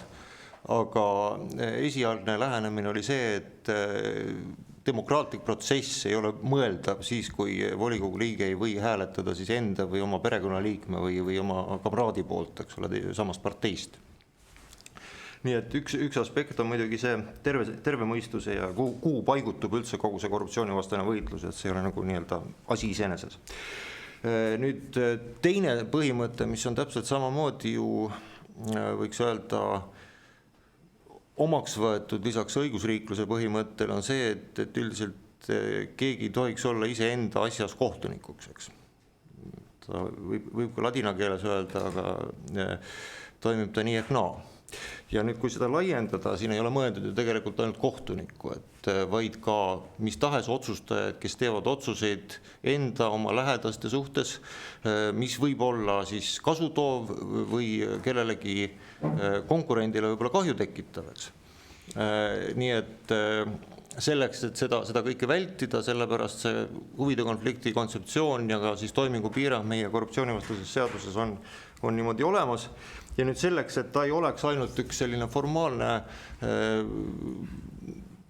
mingisugune näo tegemine või maski kandmine, sellepärast need korruptsioonivastase seaduse definitsioonid on sellised, nagu nad on, eks ole. Nad on üsna ebamäärased, laialt tõlgendatavad ja nii edasi. Ja sellel on ka konkreetne lähtekoht, sellepärast, et riik võib käituda, eks ole, nii või teisiti, võib moodustada täiesti enneolematu juriidilise entiteedi, mingisuguse vormiga, mida varem ei ole olnud, ja anda talle selline staatus ja kirjutada tema nimele suure osa üldrahvalikust varast. Nagu juhtus Riigimetsa Majandamise Keskusega, mis ei mahtu nüüd ühtegi olemasolevasse struktuuri riigihalduse süsteemis. Ja sellest tekkis siis küsimus see, et aga nüüd kuidas, kas Riigimetsa Majandamise Keskuse juhid üldse on kuidagi moodi kohustatud mingisugusest korruptsioonivastasest seadusest või muust taolisest. Nüüd kehtivas seaduses on seda püütud niimoodi korraldada, et mingisugust analüütiliste küsimuste ja funktsioonide järgi saab tuletada seda, et kes milleks on kohustatud. Mis juhtub, kui inimene, kes ei ole tegelikult ametiisik, järgib neid reegleid? Ilmselt talt ei kuku mitte midagi ära. Midagi hullu ei juhtu, eks. Et põhimõtteliselt ka erasektoris on samamoodi, et sa endale ei määra palka, eks ole, kui sa ei ole just ainuosanik ja otsust, aga ise siis tekivad, eks ole, need küsimused, et kas ta on objektiivne või mitte. Nüüd raske punkt järelikult on siis selle koha peal, kus riik hakkab nende reeglite rikkujat süüdistama mingisuguses rikkumises. Ja see ongi see tegelikult, millest me siin põhiliselt räägime, aga lihtsalt tuletaks meelde, et ega see toimingupiirangu rikkumise puhul ju isikuline vastutus ei ole ainukene tagajärg. Et korruptsioonivastases seaduses tulenevalt ka see tehing ise ja tehingu tagajärg ise on vaidlustatavad ja kehtetuks tunnistatavad, sellepärast, et sellel ametiisikul ei olnudki õigus sellist toimingut või tehingut teha. Et see ei pea tingimata väljendama selles, et nüüd tingimata see isik, kes selle tegi, peab karistada saama. Ja karistada ta ei pea saama ka muuhulgas sellepärast, et on distsiplinaarvastutused, igasugused ametnike ja töötajate lepingulised vastutused ja nii edasi. Ja see väärteo definitsioon siis korruptsioonivastases seaduses ongi mõeldud just sellise suhteliselt kitsa ja madala sanktsiooniga, et nendel juhtudel, kui ükski muu meede ei ole kohane, eks ole, et siis saab teda väärteos karistada. Nüüd, kas ta peaks olema ka kuritegu? Ma arvan, et see seni kehtinud redaktsioon, kus asi on seotud tehingu väärtusega, et see on olnud väga-väga ebaõnnestunud. Sellepärast, et tehingu väärtus iseenesest, mingisuguse vara, näiteks mingi munitsipaalvara väärtus, nagu ta on kinnisvara kesklinnas, nagunii on üle selle piiri. Ja järelikult kõik võimalikud tehingud, mis on sellega seotud, peaks olema nüüd kuritegu, see devalveerib nagu seda kuriteo mõistet. Ja on inimestele ilmselt ka väga koormav. Et selles mõttes see kasu või kahjuga sidumine, et see tundub mõistlik, aga kas ta nüüd on kahju või kasu või suure kahju tekkimise oht, nagu mõnikord keskkonnakuritegude puhul, või ma selle korruptiivse eesmärgi osas, ta on jällegi natuke võib-olla selline ebamäärane termin, mis nõuab väga täpset selgitamist ja ma ei ole muidugi selle eelnõuga ka tuttav, et kuidas seda on seal veel täpsustatud. Me keegi ei ole praegu. Ja mis puudutab veel siis selle suure ulatuse küsimust. Mõni vist on. Aga ütleme seda, et komisjoni liikmed ei ole. Ja eeldame, et kõigi jaoks on see uus maa täiesti. Tähendab, mis puudutab suurt ulatust, et see oleks nüüd selles tagasi võetud eelnõus, oleks olnud väga üllatav variant, kus siis tõesti see suur ulatus on esimene asi, mis toob kaasa kuriteo. Samas, kui me võtame selle sama, mis siin kolleegid on nimetanud omastamist näiteks, omastamise puhul piisab väga väikesest summast, mida omastatakse. Kui see on ometi isiku poolt toime pandud, siis see on raskendav asjaolu, sama raskendav asjaolu kui suur ulatus. Ja põhimõtteliselt toimingupiirangu selline kasu taotlev rikkumine ja omastamine on ju tegelikult identsed. Et sõbrale võtad mingisuguse asja, eks ole, mis on sinu kätte usaldatud või siis kirjutad selle mingi otsuse või tehinguga, eks ole, toimingupiirangut rikkudes tema nimele. Vahet pole.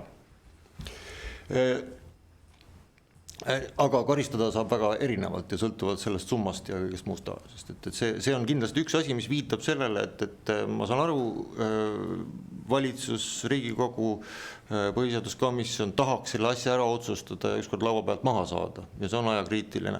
Aga samas, kui see revisjoni protsess on nüüd ka samas justiits- ja digiministri poolt ellu kutsutud, millele on ka korduvalt nimetatud, et mis oleks kindlasti veel hullem, kui see kehtiva redaktsiooni säilimine on see, et seda hakatakse nüüd iga poole aasta tagant siia ja sinna poole muutma. Ehk siis selline tõmblemine tekib, et see kindlasti oleks veel hullem ka õigusselguse, õiguskindluse aspektist. Ja kuigi ma siin sõpra viitasin, siis kindlasti sõber ei peaks olema üldjuhul lihtsalt selgituseks minu arusaamine asjast, sõber ei ole seotud isik. Seal on ikkagi muud seosed, mingi sõltuvus, mingisugune haiglane sõprus võib-olla, jah, see küll. Aga selline normaalne sõprus saabki esineda ainult kahe sõltumatu ja iseseisva inimese vahel, kes suudavad ka üksteise suhtes kriitilised olla. Aitäh. Aitäh. Lähme kuulamistega edasi. Järgmisena ma annaksin hea meelega sõna vandeadvokaat härra Norman Aas, palun. Ja aitäh kutsumast ja võib-olla alustuseks meenutuseks seda India mõistulugu on, kuidas 3 pimedat meest esmakordselt lähevad elevanti katsuma ja üks katsub jalga ja teine lonti ja 3. kõrva ja igaüks kirjeldab seda asja siis erinevalt, et mul on nagu sama lugu, et ma olen nagu seda paragrahvi pidanud katsuma väga erinevates positsioonides siin prokurörina, Justiitsministeeriumi kantslerina seadusloome eest vastutades ja nüüd ka advokaadina nii isikutele õigusabi pakkudes kui ka tegelikult ka koolitades seda sama korruptsiooniennetuse teemades.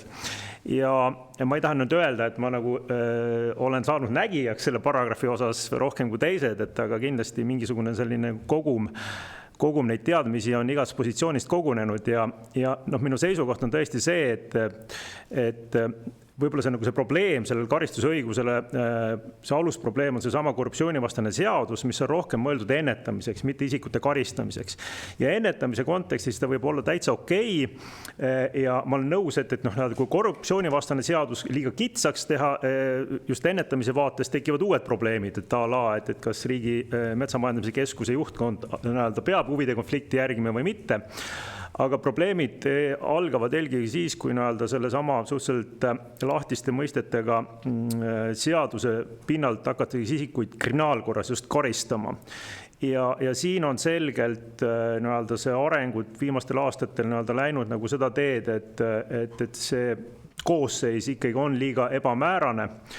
Tõsi küll, siin kohtud on hakanud viimasel ajal seda praktikat korrigeerima, neid mõisteid just karistusõiguse kontekstis kitsamaks tõmbama, aga see probleem on ikkagi see, et kuigi teatud õigusselgus on võib-olla nende viimaste kohtuasjadega saabunud või suurem õigusselgus kui varem, siis see hind, mis need kohtualused või menetlusalused isikud on pidanud maksma, on nagu liiga suur. Ehk siis ma arvan, et see idee, et see ootame veel mõned kaasused ära ja äkki siis see koosseis saab selgemaks, et just see hind, mida maksavad kohtualused ja menetlusalused, on liiga kõrge selle jaoks. Et ma arvan, tõesti õigusriigi jaoks on mõistlikum, kui tegelikult seadusandja ka võtab seda koosseisu selgemaks.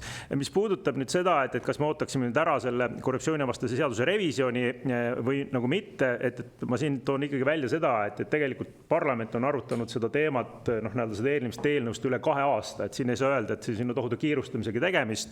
Ja ma lihtsalt meeldetuletuseks ütlen ka seda, et kui selle Riigikogu alguses koalitsioon kokku sai, siis minu teada koalitsioonilepingus on ka punkt, et seda tuleb täpsustada, et vähemalt selline konsensus on olemas, et see paragrahv on nagu täna nagu halb või tuleks täpsustada, et aga siis lõpuks nagu ikka Eestis juhtub, et asi takerdub detailidesse, et erinevad inimesed näevad erineva nurga alt, et mis seal halb on. Ja just nagu ka sellise praktikuna ma nagu näen, et selle koosseisu kitsendamine kindlasti võib olla kõige lihtsam viis selle probleemi lahendamiseks, et korruptsioonivastane seaduse enda ametiisiku ja seotud isiku mõisteid tuleks ka täpsustada, aga just ka see sõnum läbi parlamendiga õiguskaitseasutustele, et neid tuleks kitsamalt vaadata, on mõistlik. Ja probleem, mis siin ka on nagu see, et on ju tõsi jah, et huvide konflikt avalikus sektoris tegelikult tuleks vältida. Samas, kui me vaatame nagu selliseid avalikkuse ette jõudnud nagu kaasuseid, siis meil ei ole otseselt probleeme sellega, kus on väga selgelt ametiisik, väga selgelt ta ma ei tea, minister eraldab oma seotud ettevõttele mingi 1 000 000 eurot. Meil ei ole selliseid kaasusi, tundub, et ametnikud tegelikult saavad aru, kus jooksevad piirid, et probleemid avaliku sees lahti mänginud kaasustes, kui inimeste jaoks on see, et kus tegelikult tõesti inimesed saavad piltlikult öeldes või otseses mõttes teada, et nad on ametiisikud, siis kui neid arreteerima tullakse, et siin samad arstid, õpetajad, mingisugused kohaliku omavalitsuse või riigi ettevõtted, ja see on nagu see probleem. Advokaadid sama lugu, jah. Et see on see probleem, et nii laialt seda paragrahvi tõlgendades tegelikult me jõuamegi sellisesse natuke hirmu õhkonda. No ma tõesti toon ka selle näite välja, et ma olen koolitanud väga palju nii kohaliku omavalitsuse haigla töötajaid kui ka erinevate riigiettevõtete töötajaid selles samas asjas. Ja ma ütlen ka, et tegelikult ma ei oska öelda, et ma ei tea, kas näiteks mingi riigiettevõtte juhatuse liige on tegelikult ametiisik või mitte viimase kohtupraktika valguses, aga ma ütlen, et parem karta kui kahetsega, mõelge selle peale, et olete, nagu Tanel Klammet ütles, et kui te toimingupiirangut järgite, et ega teist midagi paha ei juhtu. Aga probleem on ikkagi selles, et karistusõigus ei saa kehtida sellise hirmu õhkkonnas, et parem karta kui kahetseda. Et ma olen pärast naljaga teinud, et kui arreteerima tullakse, et tõenäoliselt Riigikohtus ma võib-olla saavutan teie õigeks mõistmise, aga kes seda jama ikka tahab, et pigem on mõistlik ikkagi see, et ühtegi menetlust teie suhtes ei alustatakse ja seetõttu on parem karta. Aga see ei ole tegelikult selline õigusriiklikult mõistlik lähenemine, et mingi kitsendus kindlasti sinna karistusõiguse koosseisu tuleb panna ja ma ütlen, et see, et kui see huvide konflikt muutub korruptsiooniks, korruptsioonivastase seaduse enda mõttes ka, siis kui tuleb ikkagi seesama mingisugune kahju avalikele huvidele mingi oma kasu korruptsiooni, noh, nii-öelda jah, mingi nii-öelda nagu selline tõesti see selge eelistus, mis toob kaasa nii-öelda avalikele huvidele kahju. Ja noh, kindlasti, mis siin nagu eelmise sõnastuse puhul oli hea, et see nii-öelda kahju-kasu teema on tegelikult kohtupraktikast erinevate paragrahvide puhul nii-öelda hästi läbi vaieldud. Küsimus, noh, ka vastus Kaitsepolitseiametile, et aga noh, kui kahju ei ole veel saabunud, kas me peame nii-öelda tagajärje ära ootama, tegelikult ei pea, siis oleks tegemist kuriteokatsega, kui tegelikult ilmselgelt on nii-öelda näha, et inimene soovib seda kahju tekitada. Et noh, karistusõiguses tegelikult siin nii-öelda nagu variandid on olemas.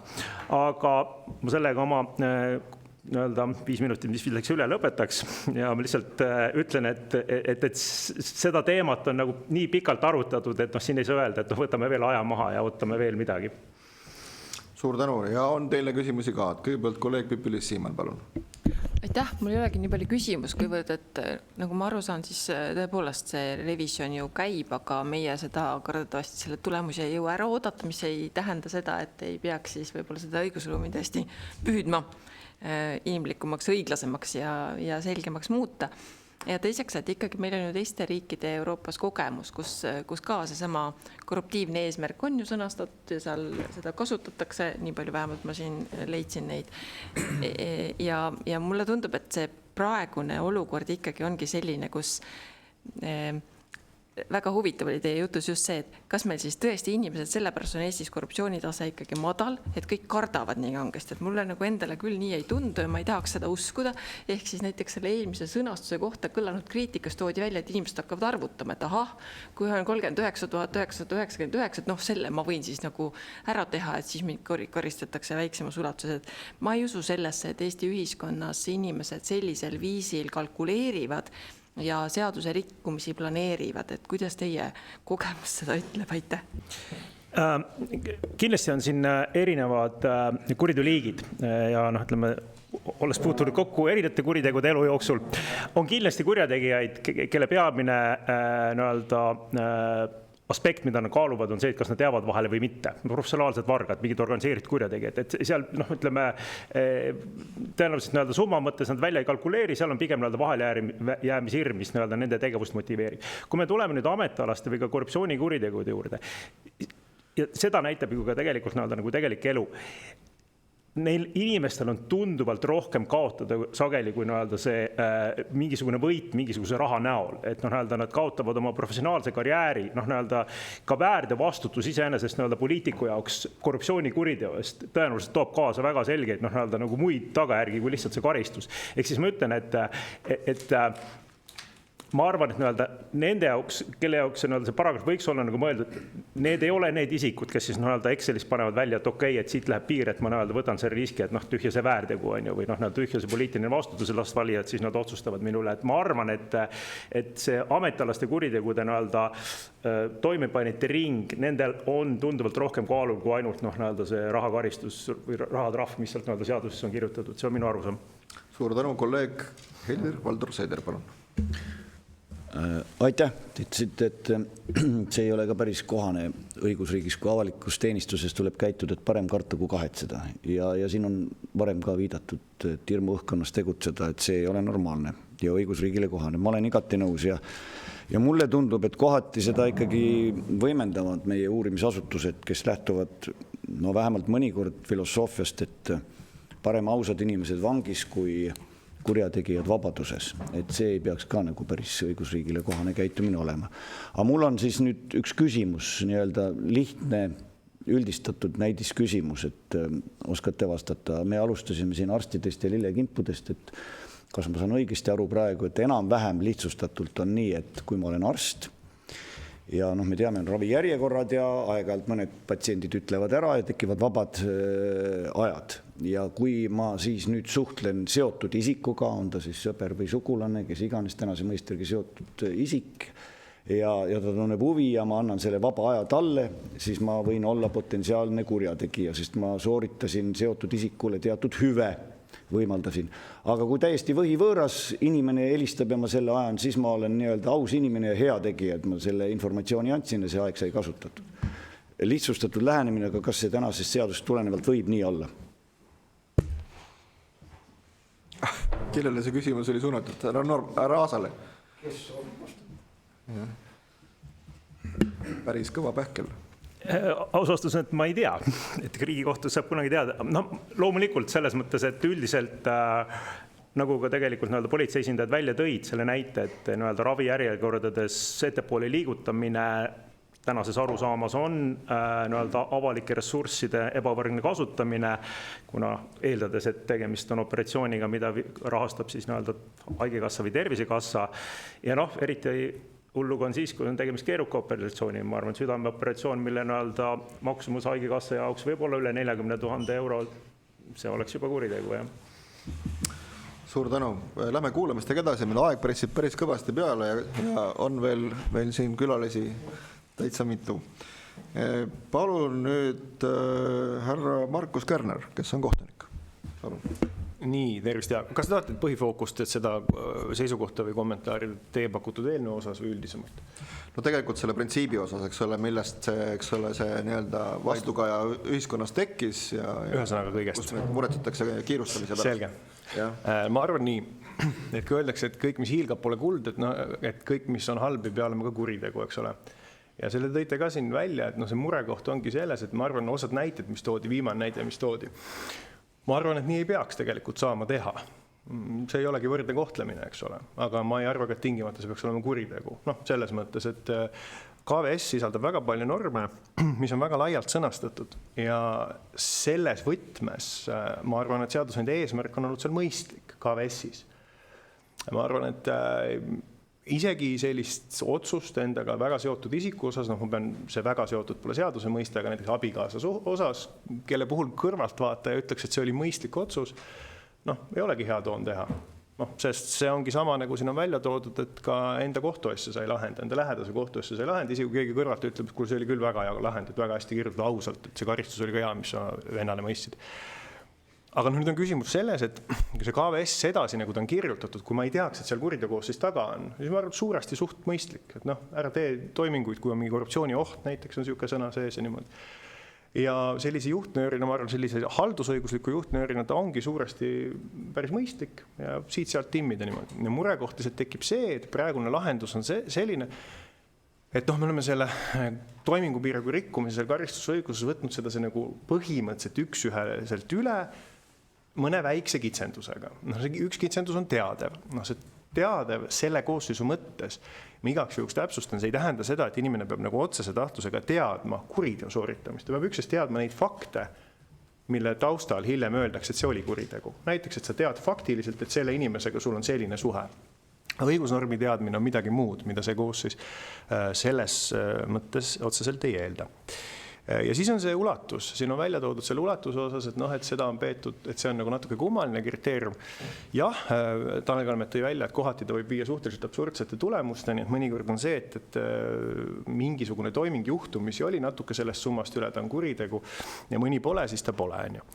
Nüüd see mure ei ole võib-olla niivõrd selles kriteeriumis, mure on pigem selles, et kogu see KVS kogu pundiga tuleb kaasa. Ja ma olen käinud korduvalt varasemas elus komisjonide ees siin ja saanud kiita ja sõimata ja kõike nagu ikka kombeks on, aga lihtsalt ma toon nagu näite, et kui ma võtan KVS-i, mille kaudu seda sisustatakse praegu, et toimingu piirangu rikkumine on ka see, kui sa teed või osaled toimingu tegemises, olles teadlik korruptsiooni ohust. Sest kujutage ette, kui ma oleks tulnud õiguskomisjoni, tahaks kuriteo koosseisu, toimingu tegemine või toimingus osalemine, kui sa oled teadlik korruptsiooni ohust, et see võiks olla kuritegu. Siis ilmselt see ei leiaks väga sooja vastuvõttu, aga praegu ta on osa kuriteo koosseisust, sest see on selline suhteliselt kontrollimatu viide. Karistusseadustik lihtsalt viitab selles osas KVS-ile.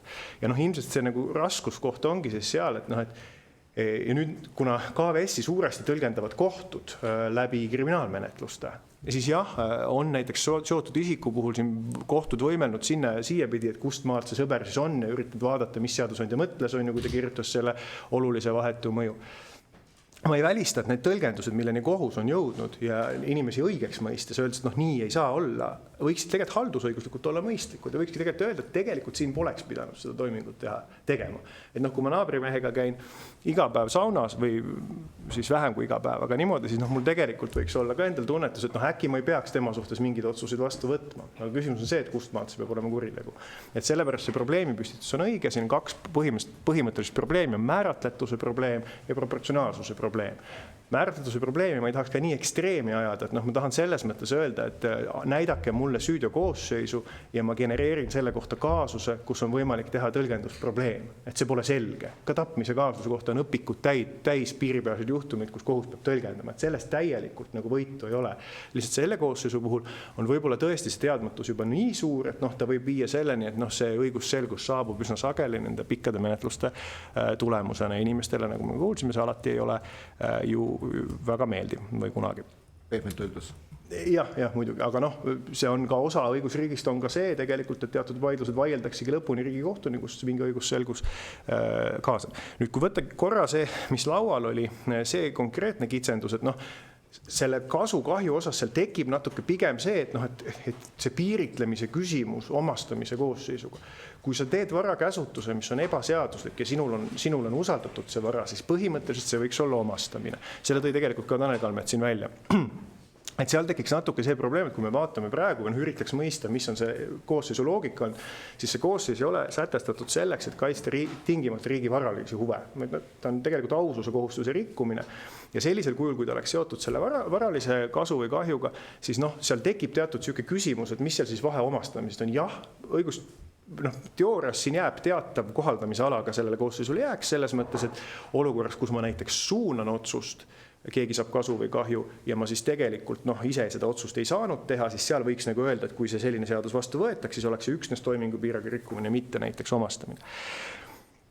Võib olla ka see, et kuna ta on algselt olnud mõeldud aususe kohustuse rikkumisena ja mitte tingimata varaliste huvidega kaitseks, et siis tekib ka nagu see küsimus, et ilmselt seadusandja on pidanud silmas sellist nagu laiemat aususe kohustust ja avaliku võimu toimimist, korruptsioonivaba keskkonda, mis tingimata pole nagu kvantifitseeritav või kvalifitseeritav sellisele konkreetsele varalisele kahjule ja kasule, vaid võib ka seisneda muuhulgas selles näiteks, et keegi on saanud mingisuguse ebaausa eelise ja teised näiteks ei saanud sama võrdsetel alustel osaleda siis selles mis iganes otsustusprotsessis. Mingi paralleeli võib siin tuua näiteks mingisuguse konkurentsi kahjustava kokkuleppega, kus ka me tingimata ei oska öelda, mis siin see kahju kasu on, ütleme, et siin on see.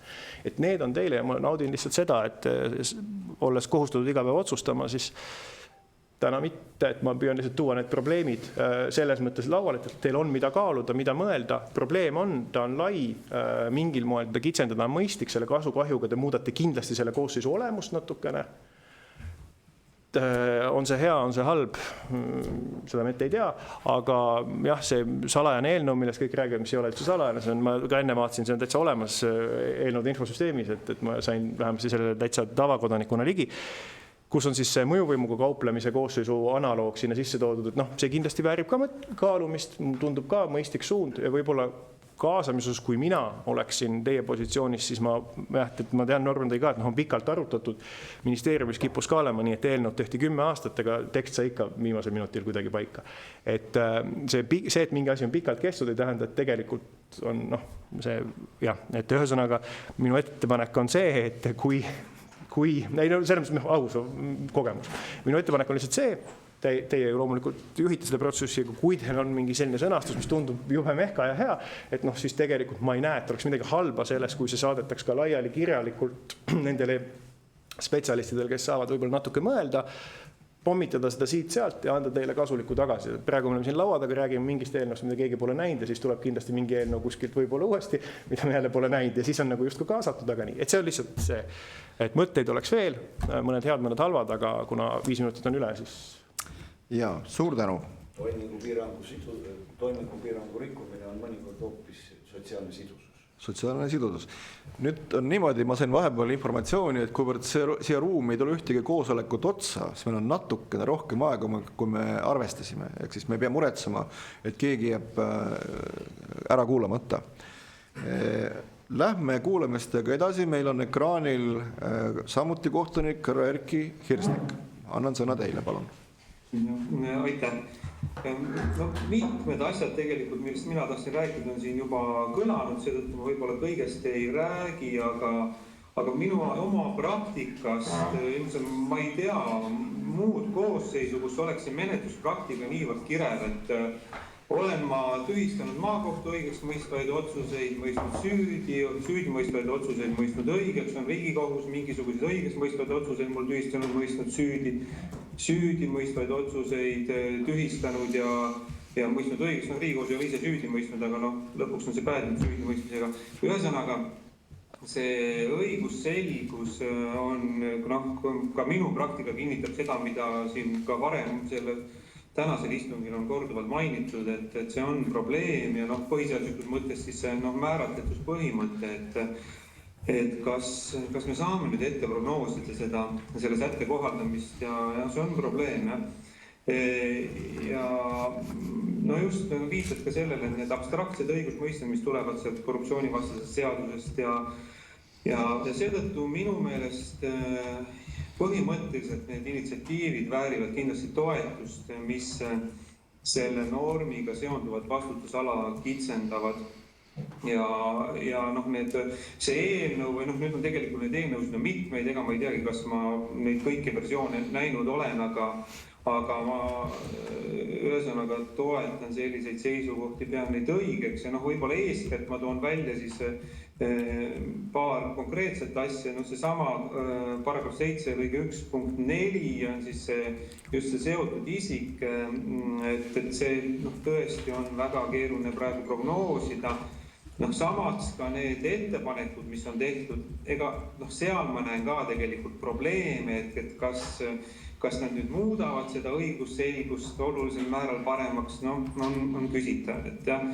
Siis kindlasti see plaan kustutada või tühistada see KV-s paragrahv 11 lõige 1 punkt 3 ehk siis see viide korruptsiooni ohule, et see on kindlasti väga õige suund, et korruptsiooni ohule viidates lihtsalt ju osutatakse õigushüvele, mida see seadus kaitseb, on ju, ja ka tegelikult õigushüve kui selline abstraktne väärtus ei saa tegelikult olla koosseisu element ja jällegi, mida see siis lõppkokkuvõttes tähendab, et kuidas inimene peab oma käitumist kontrollima, mis asi see korruptsiooni oht on. See peaks olema oluliselt konkreetsemalt seaduses kirjas. Ja nüüd, kui siin oli viide sellele, et kuskil on mingisugune eelnõu ringlemas, et korruptiivne eesmärk, tegelikult ma näen sealt samasugust ohtu. Et kui me ikkagi toome selle sama korruptsiooni mõistes, kui selle abstraktsel kujul ikkagi seadusesse sisse, vist küll nüüd subjektiivse koosseisu tasandil, ega see nüüd ka õigusselgusel seal paremini ei pruugi mõjuda.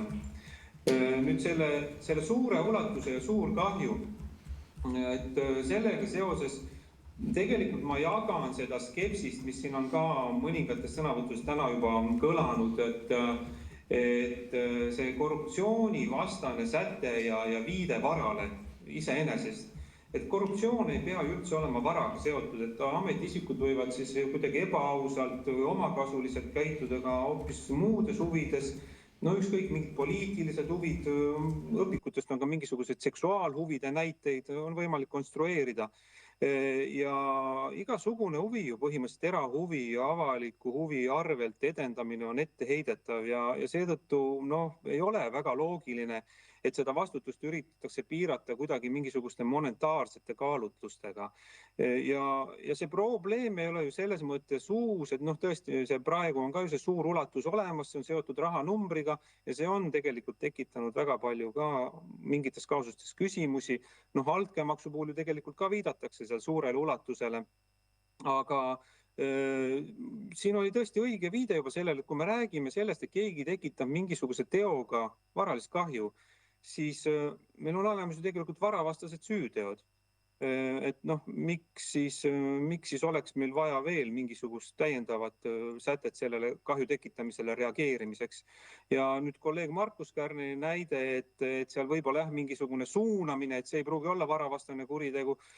Ta ei pruugi olla võib-olla täideviimine, aga võib-olla ta on kaasaitamine, et oleks ikkagi hõlmatud selle varavastase teoga. Ja üks õigusselguse kõrval ma näen ikkagi veel ka põhimõtteline probleem on selles, et julgeoleku kaalutlustele viidates tegelikult paljudes riikides, lääneriikides juba aastakümneid õiguskirjanduses viidatakse sellele, on kriminaliseeritud järjest enam ja järjest ajas kaugemale ulatuvaid tegevusi, ütleme ajas ettepoole ulatuvaid tegevusi, sellised, tuuakse see karistatavus läbi väga kaugele ajas ette, et kus ei ole mitte mingisugust kahju veel tekitatud ja ei hakata seda kahju veel, nii-öelda päris reaalset kahju veel ka niipea tekitatama, aga toome ikkagi, et see on julgeolekulises mõttes parem, et võib-olla neid rangemaid paragrahve on kuidagi raskem tõendada, raskem menetleda, loome neid uusi sätteid juurde ja tegelikult see ju toimub mille arvelt, et see toimub ju suuresti ikkagi põhiõiguste arvelt, et inimeste käitumise vabadust niimoodi piiratakse seeläbi ja see toimingupiirangu rikkumine on minu meelest ka üks ehe näide sellest, et kus ikkagi väga kaugele ette on toodud see karistatavus läbi, et see ohudelikt, mis tõesti see mingisugused reaalsed kahjud võivad ikka väga kaugel olla sellest toimingupiirangu tegemisest. Ehk siis kokkuvõtlikult mulle karistusõiguslikust ja põhiseaduslikust plaanist tegelikult ausalt öeldes tundus kõige sümpaatsem see, et karistusõigus selle toimingupiiranguga üldse ei tegeleks ja ma kahjuks ei oska välja pakkuda ka mingit nii-öelda normaalset karistusõiguslikust vaatevinklist piisavalt kitsast. See tähendab õigusselget sõnastust, et nagu juba viidatud, tunduvad ka osad need eelnõus välja pakutud lahendused minevad küll pigem õiges suunas, aga ikkagi problemaatilisemaks jäävad. Ja ma ausalt öeldes ei tea ka seda, et kuigivõrd paljudes muudes riikides mingi niisugune käitumine kriminaliseeritud oleks, ehk siis jah, et võitlus korruptsiooniga on loomulikult äärmiselt oluline, aga see ei saa toimuda nii-öelda vahendeid valimata ja põhiõigusi, sealhulgas määratletuspõhimõtet eirates. Et aitäh, et see oli see, mida mina tahtsin rääkida. Vahepeal on keegi mu mikrofoni välja lülitanud, kellegi kuri käsi. Lähme edasi kuulamistega ja meil on veel ekraanil ka Tartus, meiega ühendust peab Riigikohtu kriminaalkolleegiumi nõunik Helin Vaino. Palun, Helin. Ja esmalt tänan võimaluse eest istungil osaleda ja planeeritava seadusemuudatuse kohta arvamust avaldada. Samas märgin kohe ära, et kuna see istung tuli üsna ootamatult, siis Riigikohus ei ole jõudnud seda küsimust põhjalikumalt arutada. Ja seepärast saan praegu jagada vaid esialgseid mõtteid ja küsimusi, mis meil sel teemal on tekkinud. Esiteks on õiguspoliitilise otsustuse küsimus, et kas kriminaalkorras peaks olema karistatav juba korruptsiooniohu loomine, nagu näeb ette kehtiv seadus, või siis alles tagajärje põhjustamine, mis siis selle planeeritava muudatuse kohaselt oli suur varaline kasu või suur varaline kahju. Esimese ehk kehtiva variandi puhul võib küsida, et kui ühtki kahjulikku tagajärge ei ole tekitatud, et kas siis karistusõiguslik sekkumine on üldse proportsionaalne meede. Kui me räägime toimingupiirangutest, siis nende eesmärk on eelkõige korruptsiooni ennetamine. Kui piirangute eiramine ei too kaasa ühtegi kahjulikku tagajärge, ehk siis loodud oht ei realiseeru, siis võib-olla tõesti on piisav, kui reageerida sellistele juhtumitele väärteovastutusega. Karistusõigus aga võiks ja ka peaks jääma nii-öelda viimaseks abinõuks, millega siis reageerida kõige raskematele rikkumistele. Kui nüüd tahta siduda karistusõiguslikku vastutust piirangu rikkumisega kahju tekitamise või sellega kasu saamisega, tuleks eelnevalt põhjalikult analüüsida, kuidas see suhestuks teiste varavastaste süütegudega. Nagu siin juba mitmel juhul on ka mainitud, et kui kahju või kasu on tuvastatud, on tavaliselt täidetud ka näiteks omastamise või võib-olla ka usalduse kuritarvitamise koosseis. Kuna ka seadus näeb toimingupiirangu rikkumise eest ette märksa leebema karistuse kui siis mainitud koosseisude eest, esimesel juhul kuni 1 aasta vangistust, teistel kuni 5 aastat, siis võib toimingupiirangu rikkumisest sel juhul kujuneda nii-öelda kergem koosseis. See tähendaks, et ametiisiku poolt üle 40 000 euro suuruse kahju tekitamisele reageeritakse leebemalt kui mõne muu isiku poolt sarnastel asjaoludel kahju tekitamisele. Siin aga ilmneb veel teinegi vastuolu, kuna suurema kuritegeliku tulu saamine võiks ametiisiku olukorda hoopiski kergendada.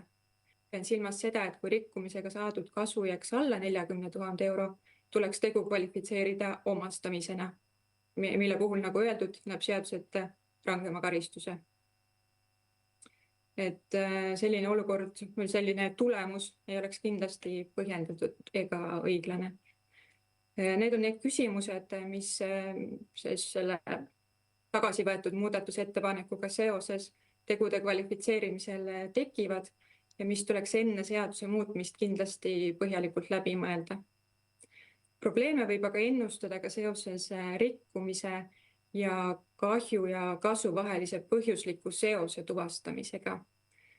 Et kuna rikkuja ei pruugi olla ise ei otsuse tegija või toimingu tegija, vaid ta võib ka nendes osaleda või neid sisuliselt suunata, siis võib olla keeruline või lausa võimatu kindlaks teha, et kas see tagajärg on talle ka omistatav. Kokkuvõttes ja lühidalt võibki öelda, et planeeritav muudatus ei tooks ilmselt kaasa soovitud õigusselgust. Ja seepärast tasuks ehk astuda hetkeks samm tagasi ja analüüsida, et kas karistusseadustiku paragrahvi 300 järele on üldse vajadust. Et võimalik on, et need raskemad süüteod, millele tahetaks kriminaalkorras reageerida, on juba muude koosseisudega hõlmatud.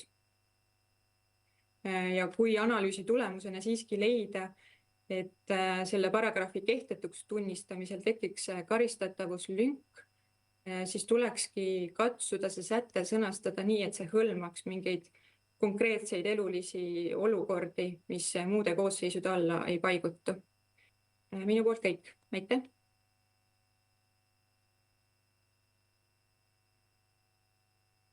Kõik külalised ära kuulanud. Mikrofon teeb siin ise tegevust mul.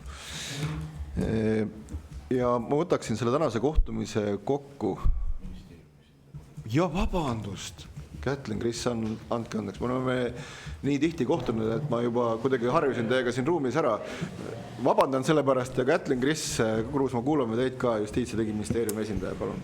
Ja aitäh. Ei oleks hullu olnud ka, sest tõesti olen väga head kolleegid meeldib oleksid. Aga ma võtaks selle kokku lihtsalt, et minust me saame sellest üsna ühtemoodi aru, et see säte vajab ühte või teistmoodi muutmist. Ja loodetavasti siis, kui neljapäeval valitsus otsustab, et see, mis siis viimati sinna pakuti, et sellega minnakse edasi, siis see kindlasti kitsendab siis praegust kehtivat sõnastust.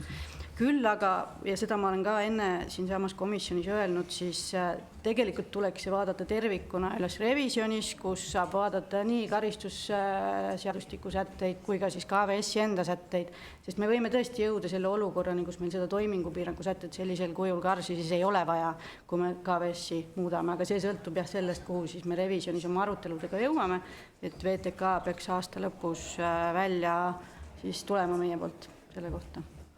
Ja üks karistus, millest me tegelikult ei ole siin täna rääkinud, aga mis ka on väga, ja mis tuleb mainida, mis on väga tõsine, mis ei ole kriminaalkaristus, aga need toimingupiirangu kuritegude puhul või korruptsioonikuritegude puhul laiemalt on see maine, kahju, kaasnev karistus, mis tegelikult võib ikkagi tihtipeale olla suurem kui see, mis kohtunik siis võib määrata, et see on aspekt, mida tegelikult ei saa jätta ka tähelepanuta selles arutelus. Suur tänu. No nüüd on küll kõik kutsutud ära kuulatud. Ma võtaksin siis tänase istungi kokku. Minu arvates on hästi oluline pidada meeles, et Eesti on väike riik ja rahvast meil liiga palju ei ole. Me ei peaks laskma, kuidas öelda, võtta maad meeleolul, et kui metsa raiutakse, siis laastud võivad lennata. Et meil on igal aastal, peaks olema meie jaoks tähtis ja püüame oma õiguskorda niimoodi kujundada, et meil ei satuks asjata inimesed hammasrataste vahele. Küll aga, et ikkagi süüteod saaksid kohaselt karistatud ja vastutusele võetud isikud, kes neid on toime pannud. Et mulle tundub, et meil on siit täna sellest istungist päris palju väärtuslikku kaasa võtta ja mis seal siis ikka, komisjon jääb põnevusega ootama seda eelnõu, mis kuuldavasti kuskil juba on ja mida mõned isegi lausa netis lugeda saavad, aga et loodame, et see kuuldused ikkagi vastavad tõele ja kui komisjonine eelnõu jõuab, siis me suure põnevusega hakkame siis sellega tööle. Aitäh kõigile tulemast, aitäh oma lugusid jagamast, aitäh oma arvamusi jagamast ja loodame ikkagi, et meil õnnestub Eesti õigusruumi ikkagi teha paremaks. Suur tänu!